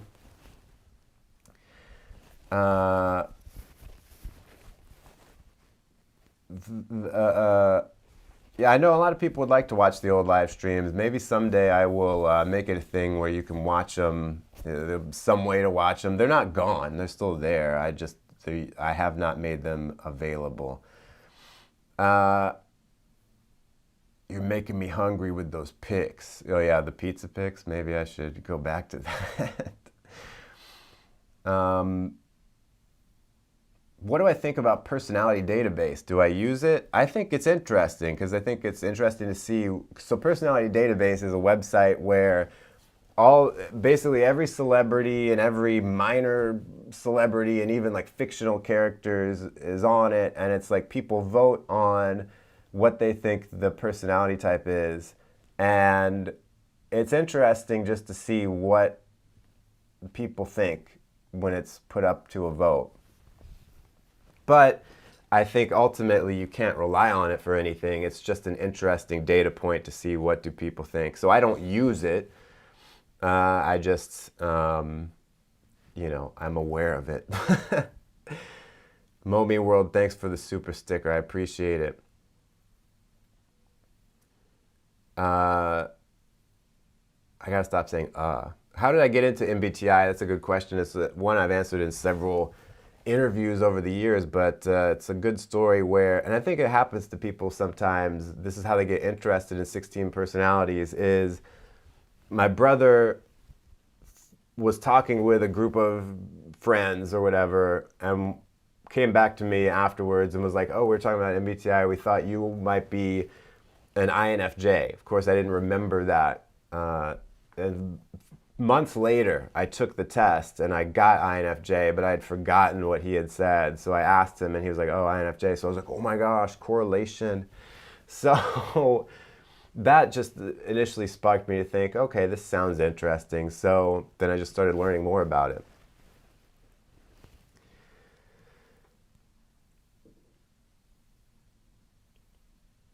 Will I research interaction styles for the 16 personalities? Yeah, I might do that. I know that's a thing. I haven't really gotten much into it, but I would definitely want to explore everything with personality to see what is out there, you know? Cupcake asked, am I actually an accountant? No, I have not been an accountant for a while, but I did work in accounting until YouTube became my full-time job. So that's where that has come from, that little piece of lore. My favorite personality type to impersonate, I like all of them for many different reasons. The extroverts definitely are the most fun because they're just loud, right? I like ESFJ is always fun. ENFP is always fun. I'm trying to think of any other. INTP is also very fun. I would say the least fun is probably like the INFJ, to be honest. Because I think in some ways it's tough because most of the people watching, well, not most, but a plurality, I guess. That's the type that most people identify with who are watching the videos. So there's a lot of pressure on that type to be relatable in some way. And maybe because that's my type, it's difficult for me to see the stereotype as well as I can with other types. I also think that INFJs don't have the best instantly recognizable stereotype the way like an INTP does. You know, with INTPs, you can just like see them and it's like, oh, walking stereotype, you know? INTPs are very fun people. Once you start to actually get to know more INTPs that are not like the total nerd stereotype, you realize that they could actually be like really bubbly, and it's kind of some of them are able to, and I probably should make a video about this, but some of the introvert types, if they can be more extroverted, if they're just naturally a bit more outgoing, even though they're still an I type, you get fooled a little bit because you see them use their inferior function more than you would expect. So you see sometimes INTPs, they're kind of like in low pressure situations using that extroverted feeling and, you know, kind of playing the FE happy bubbly game, but then that sharp TI will always come in when the situation calls for it.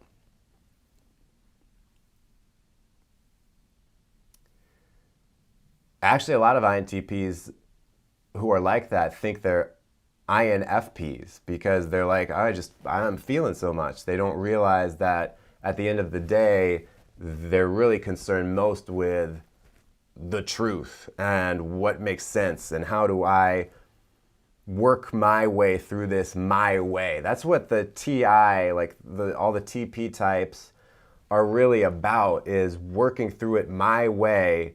But what's funny is they don't think of it as being their way. They think of it as just being the correct way, the most proper way to solve a problem. Every T is crossed, every I is dotted.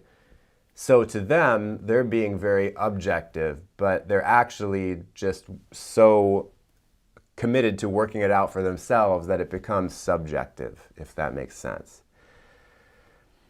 And then the FJ types who have TI also have that going on, but when it comes down to it, they have to then package it all in the FE, which is making sure that everyone feels happy. So it's frustrating to be an FJ type because in your mind, you're like, I know the right way to do this that I have worked out for myself, but I'm not allowed to do that because it might make someone else unhappy. And also, maybe I'm wrong. And so that's the struggle of the FJ types, whereas the TI types, the TPs, they don't think as much about what if I'm wrong. They're like, no, I can work this out. I'm probably not wrong. And if I am wrong, I can figure it out, later, and I don't have to worry about hurting people's feelings. So the TI types use a lot less energy when it comes to those kind of decisions. I was trying to figure out how to make a video about this, and I haven't quite figured it out. Just the whole concept of FE and TE use a lot more energy than FI and TI do because they're outward focused, and FE especially uses so much energy to couch everything in something that's acceptable feelings-wise, if that makes sense.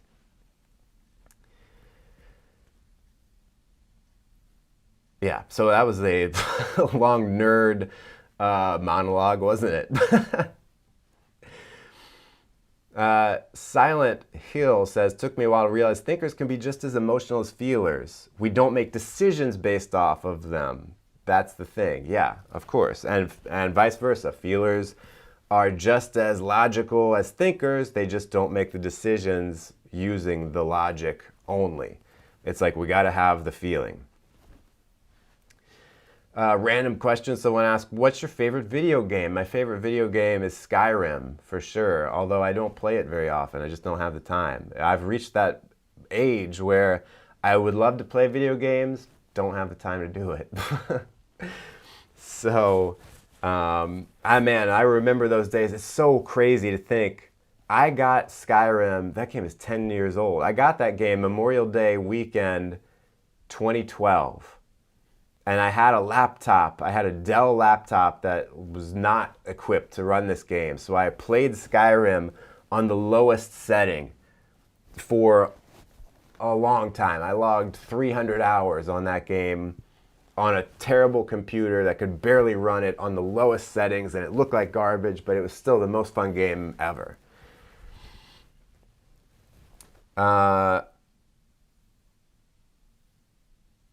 Yeah, so Skyrim. But I also love the old games, like the Super Nintendo games. I love those.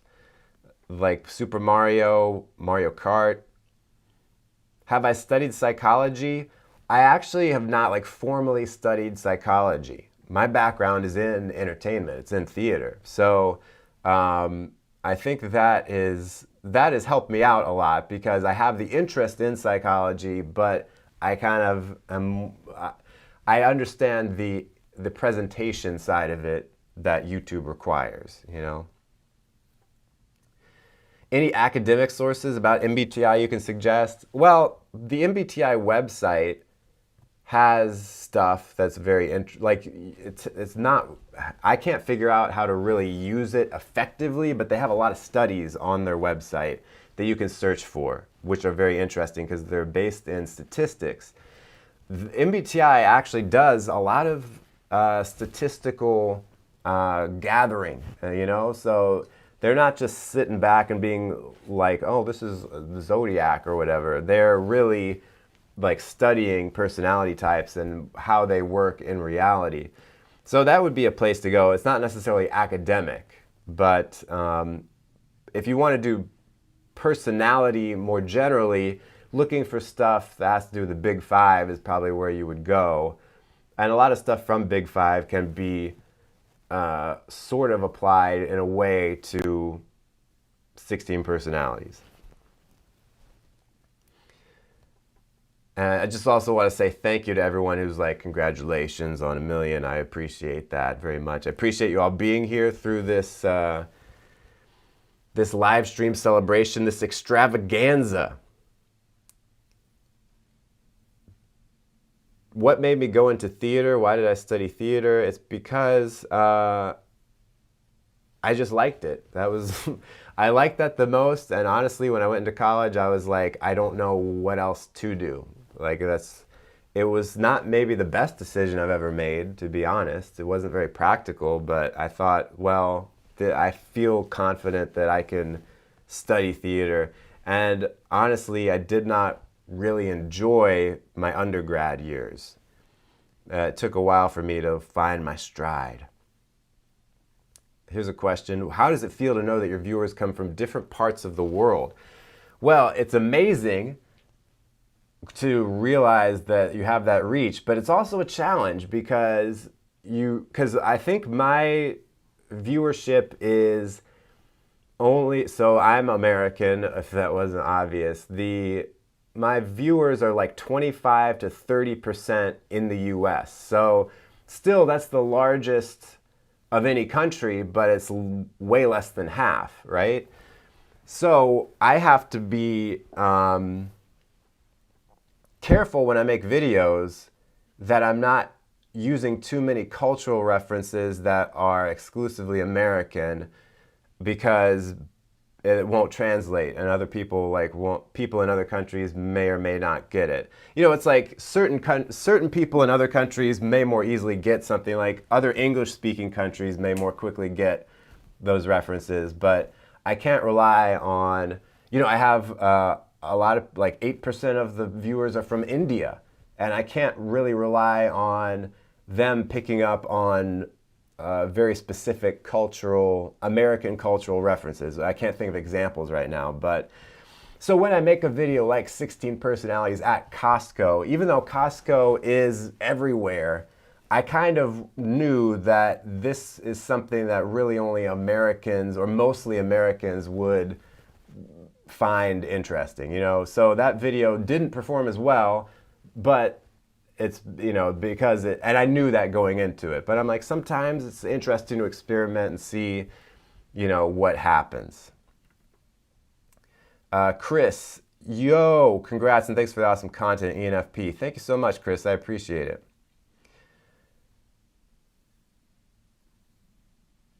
What motivated me? Here's a question I get a lot. At the end of my comedy sketches, there's a half of a lemon that's twirling around. Why did I choose that?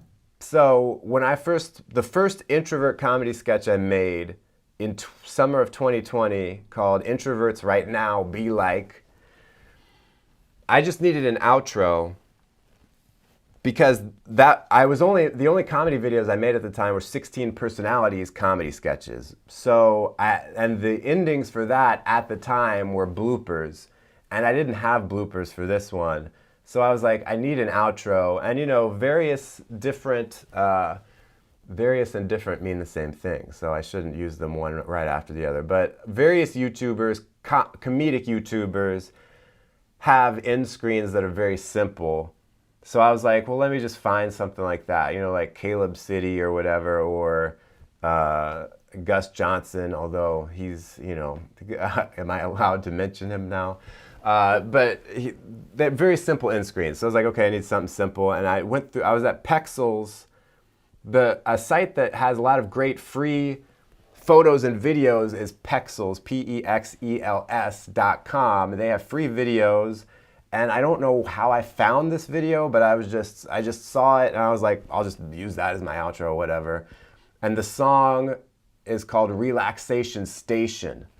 And I just thought it was a cool song to have at the end, because that's sort of my brand. Like, instead of having a rock song at the end or a hip hop song, to have the bossa nova, to have the more Latin lounge music that's more the Frank James style. So I was like, okay, let me do that. And that video did very well, so I just kept using that as the outro. And now I've been using it for 2 years now, and works fine. So, and you're going to see my end screens. HLA, thanks for the super chat. I appreciate you appreciating me. The end screens for my channel are now going to start to get simpler because I mentioned earlier, for those of you who have been watching, it's been almost 2 hours in the live stream, and we'll probably, well, I don't know, we'll wrap up sometime soon. But I can't say when. I always say that and then go for a while longer.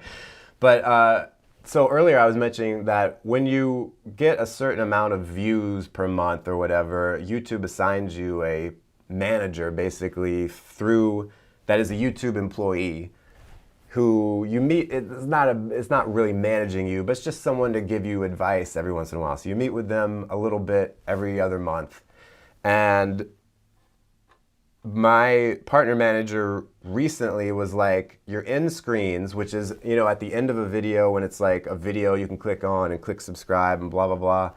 He was like, your end screens aren't getting many clicks, and it's because you have so much stuff to click on that people just don't click anything. So he's like, just do one thing. Just have one video to click on, and that's it, and nothing else on the screen. And he's like, Mr. Beast does this, and it works out really well. So I'm gonna start trying that out with my videos, but the spinning lemon will stay. And my wife just texted me a little bit ago and was like, my Entj wife was like, this won't be a long live stream, which I think I said to her earlier. Love from Norway, thank you, used Alex. Love your hat, what kind is it? This hat is actually, my grandmother got this for me over 10 years ago. It's a fedora, and Dorfman Pacific Company. Don't know what that means, but I've held on to it for a while.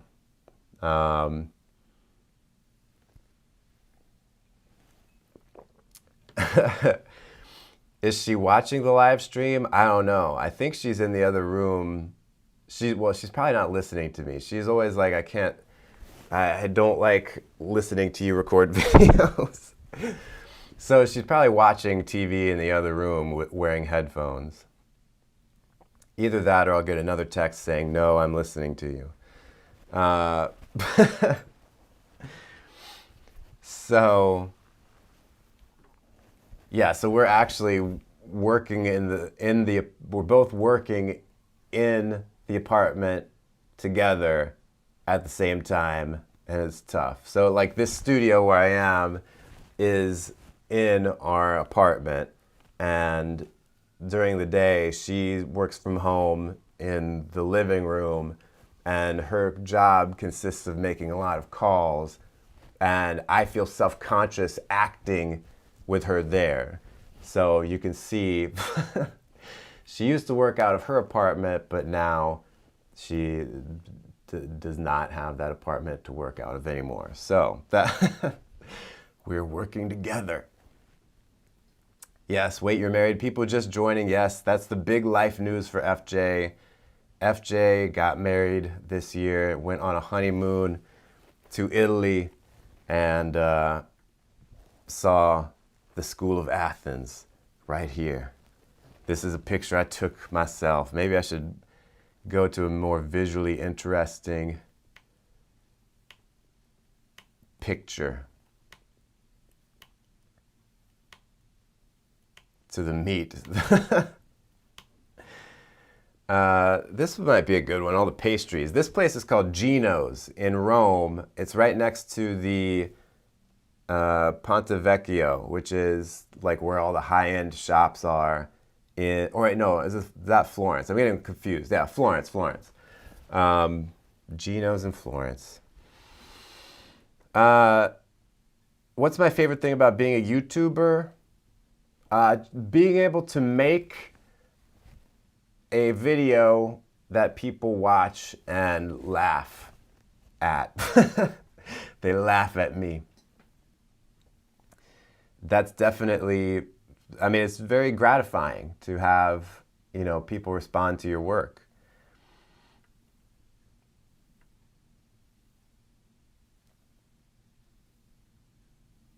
Let's see.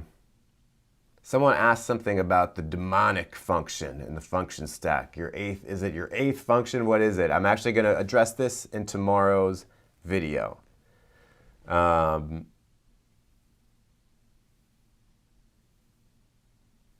Did I meet any followers in Italy? Asked Pietro, who sounds very Italian. Actually, yes. I rarely meet people. People rarely recognize me in person, even though I'm like out in public fairly often. No one is ever like, hey, you're Frank James. But when I was in Rome, someone came up to me and was like, do I know you? And I'm like, do you watch YouTube? And he's like, you're the personality guy, man. And I'm like, yeah. There was also someone also like sent me a message that was like, did I see you in Italy? And I was like, yeah, I didn't respond because it's like, I don't don't want to get into a conversation. But if you ever happen to see me in person, it's fine to come over and say hello. That I won't be bothered. Unless it's clear that I am like, I don't know, in the middle of dinner or something. Like, I don't know. It happens so rarely. It doesn't matter. Come over, say hi. It's fine.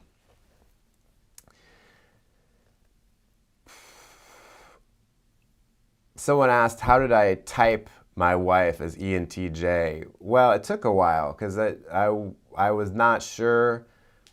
At first, I was like, maybe like ESTP or something. I don't know. Like, it took a while to figure out. And she had always typed, like I mentioned earlier, she is not into personality types. She doesn't care about it. So she was like, I think I typed as ENFJ. And it became apparent that she was not leading with FE, but TE. And I was like, okay, well, TE people just handle situations in a more direct way. And the point for them is, there is something to be completed. Why are we not completing it right now? Why is this task not done? So that's how I typed her.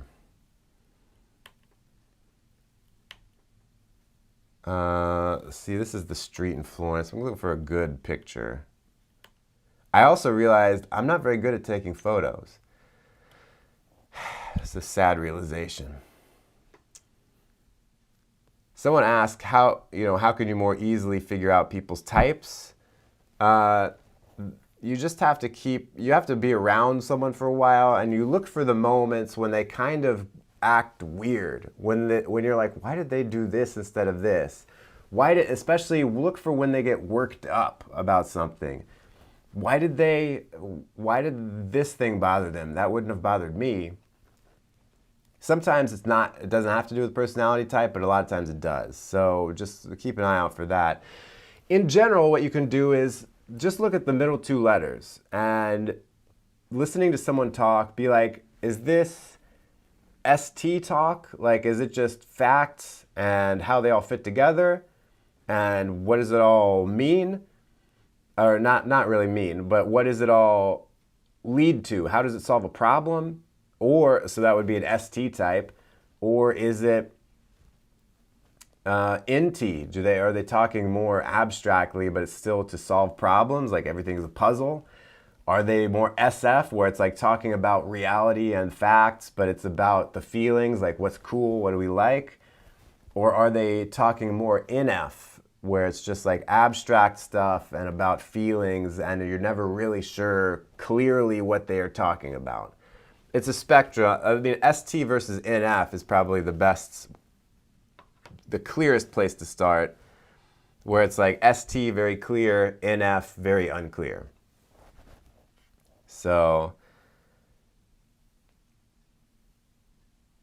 Someone said, do you have pics from your wedding that you'd be willing to share? The pics look great. The photos from the wedding look amazing, but I don't think that they will be shared because my wife does not want her face to appear on the channel because perhaps she's not real.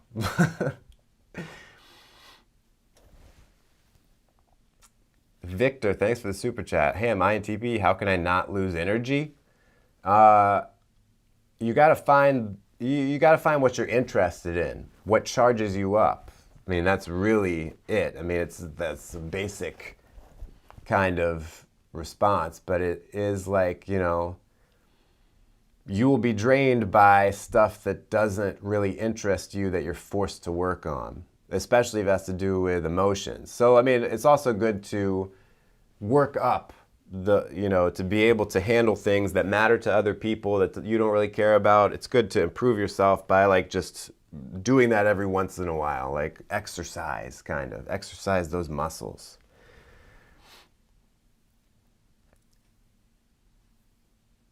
Is it possible to take a bad picture in Italy? Yeah, I took several bad pictures.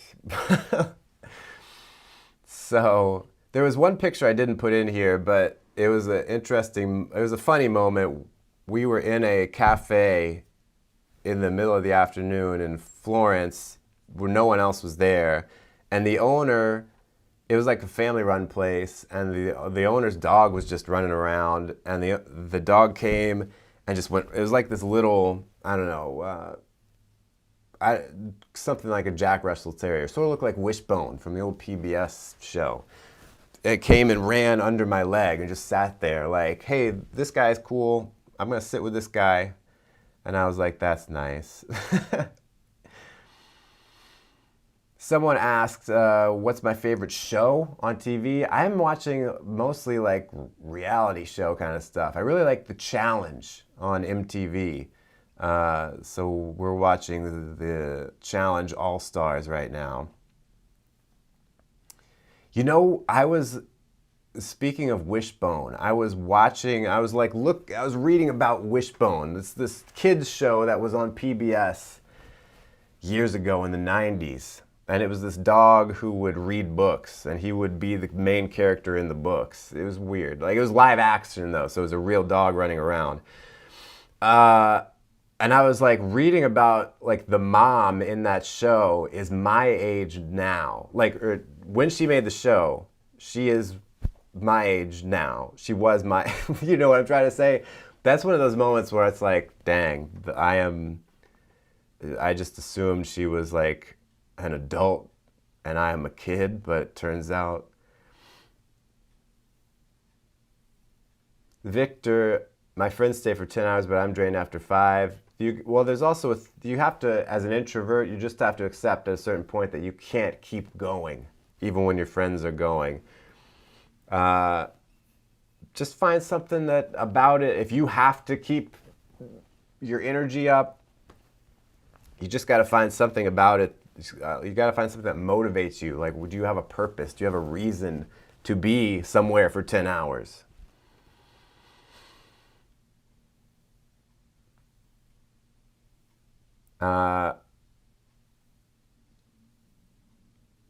Pebble Drop, thanks for the super chat. Dystopia or utopia, sci-fi setting where everyone is ID'd by type.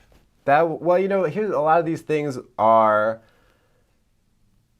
only bad if they are, used by a power for bad reasons, which everything ultimately would be, probably. So it'd be really interesting to have everyone's type, like this is officially your type. But it could be used for discrimination purposes, which would be bad. Someone asked, was there a moment when I was in Italy where people didn't speak English? Most people spoke English, so I'd never really had trouble getting around there. But the place where they spoke the least English was in the countryside of Tuscany, in like the Chianti region, where there were several people who didn't really speak much English. So I got to use a little bit of Italian, Because the thing is, in other places, when you use Italian and they know English, they'll just start speaking English to you because it's like I know more English than you know Italian. It's easier for me to just speak English, which, you know, on the one hand, it's nice and convenient, but on the other hand, it makes me feel a little bit like very touristy in that moment. But everyone in Italy was great. Italians are wonderful people, very nice and welcoming. So definitely, if you ever get the chance to go to Italy, do it. Go to Italy.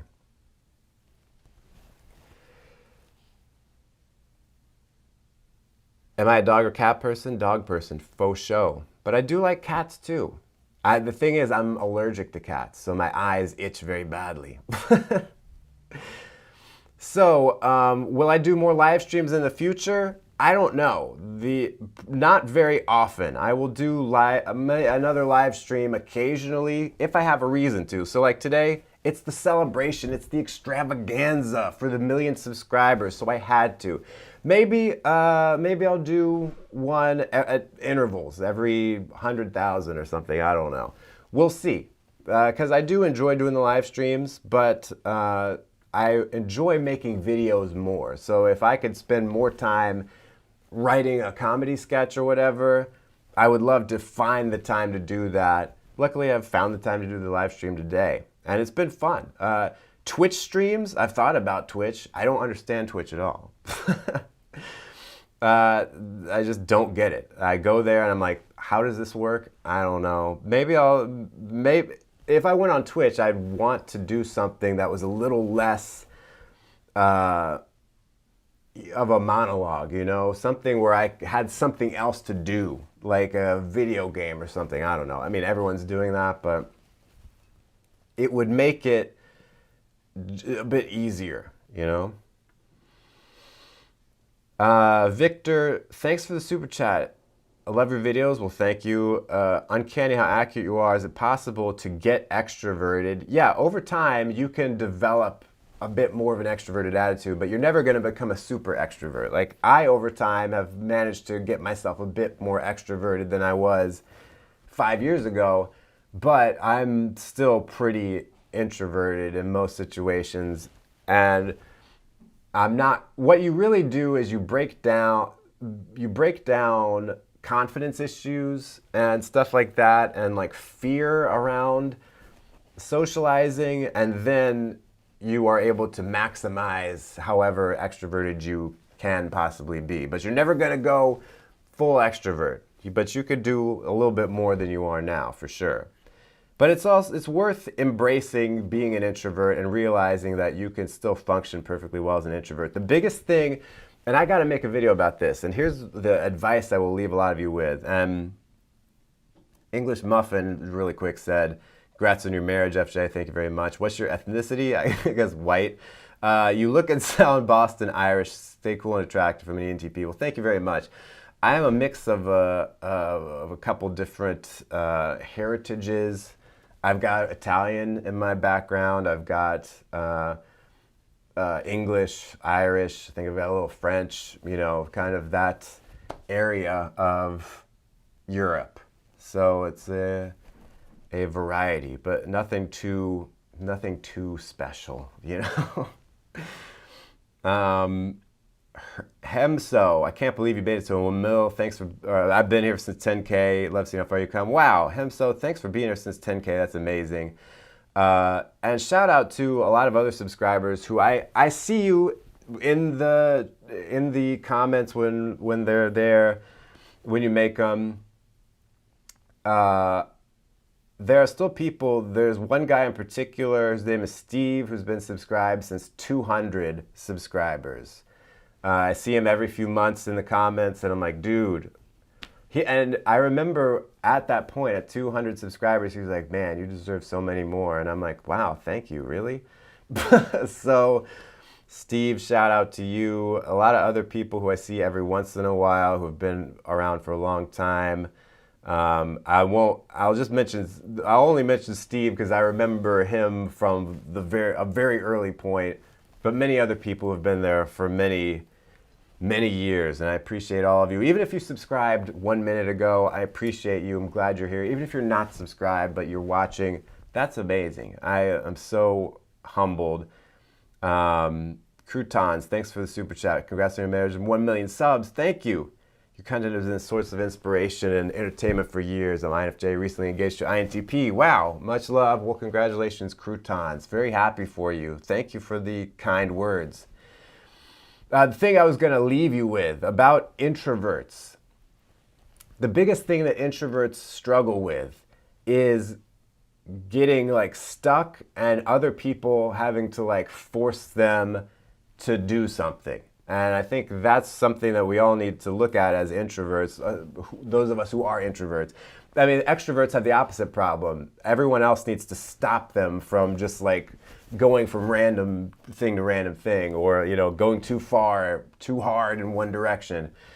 So introverts need to realize you gotta push yourself to move forward, to put yourself out there more, because the natural introvert inclination is to kind of get stuck and stay still until stuff builds up to the point where the people around you are like, okay, do something, do something else. Or at the very least, introverts move so slowly in you know, action and doing, you know, moving forward in their life that it's something to watch out for. And for the extroverts, opposite problem. You need to like slow down a little bit and think a little bit more about the next thing you're doing. It's all about finding that balance. Pinky, thanks for the super chat. Aweus, sorry if I mispronounced your name. Congrats on your wedding. Thank you very much. I appreciate it. Thank you for the super chat. MCK, thanks for the super chat. What's your opinion on taking a 16 personalities test with the help of a family member who knows us very well? Congrats on the 1 million. Thank you very much. I think don't take a test with someone else there. Well, I mean, you could. I think it's good to ask other people, what do you think? You could do it. Yeah, you could do the test with someone else there. If you are explicitly asking them, what do you think I am like in this situation? Do you think I would react this way or this way? Because we don't see ourselves very clearly. So the problem is, are they going to be honest with you? Or are they just going to answer how they think you want to be seen, right? So, you know, if there's an awkward question in the test, like, you know, I can't think of any questions. Like, if, you know, a question like, are you imaginative? And they know you want to think of yourself as imaginative, but they don't think you're imaginative, you know, maybe they will lie. I don't know. So that's the one problem, but it's worth a try, you know, to ask people what they think, if they can be honest with you. This old lady, thanks for the super chat. I appreciate it. Jill says, I remember you looking at video cams across the globe. Loved your channel for a long time. Thank you very much. I like those videos too, where I looked at webcams. Those were some of my favorite videos.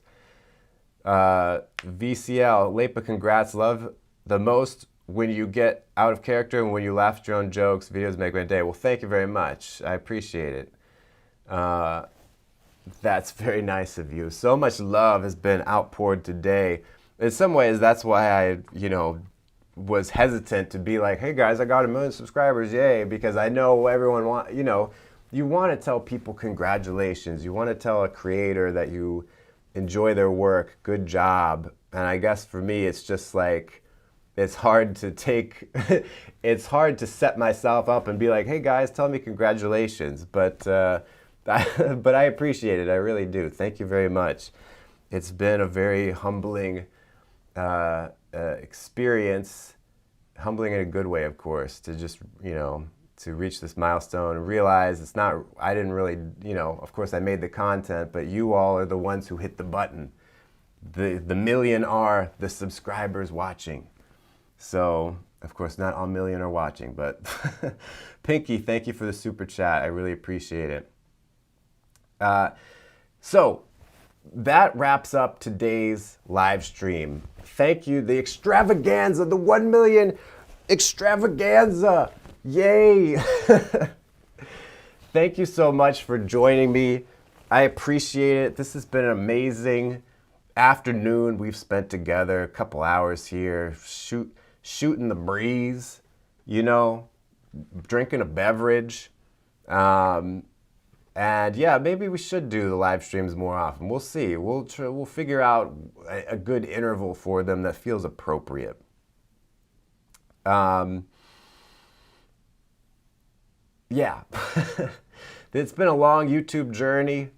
It's been a fun one, and this is only the beginning. I don't want it to sound like, well, guys, we're wrapping up. No, this is just the beginning, baby. This is just help. We're not even to Rubber Soul yet. You know what I'm saying? There's a Beatles reference. The best is yet to come. Stay tuned. Tomorrow, a video about shadow functions and that kind of stuff, although it won't be called that. Chi, congrats. Thanks for the super chat. I appreciate it very much. Thank you very much. Yeah, all right, well, that's today's live stream, the extravaganza. Who knows? Maybe by the end of this year, we'll have a 2 million extravaganza live stream. Let's see. What can we do? Can we manage it? Probably not, but you can dream. Why not dream big? All right. Well, thank you so much. So grateful to all of you for tuning in, for watching, for being such great viewers, making a great YouTube community. I have the best viewers on YouTube for reals, though. I know a lot of people say that. They ain't right. They lying. I'm telling the truth here. You guys are the best. And yeah, just thanks so much for 1 million. Thanks a million for 1 million. And stay cool.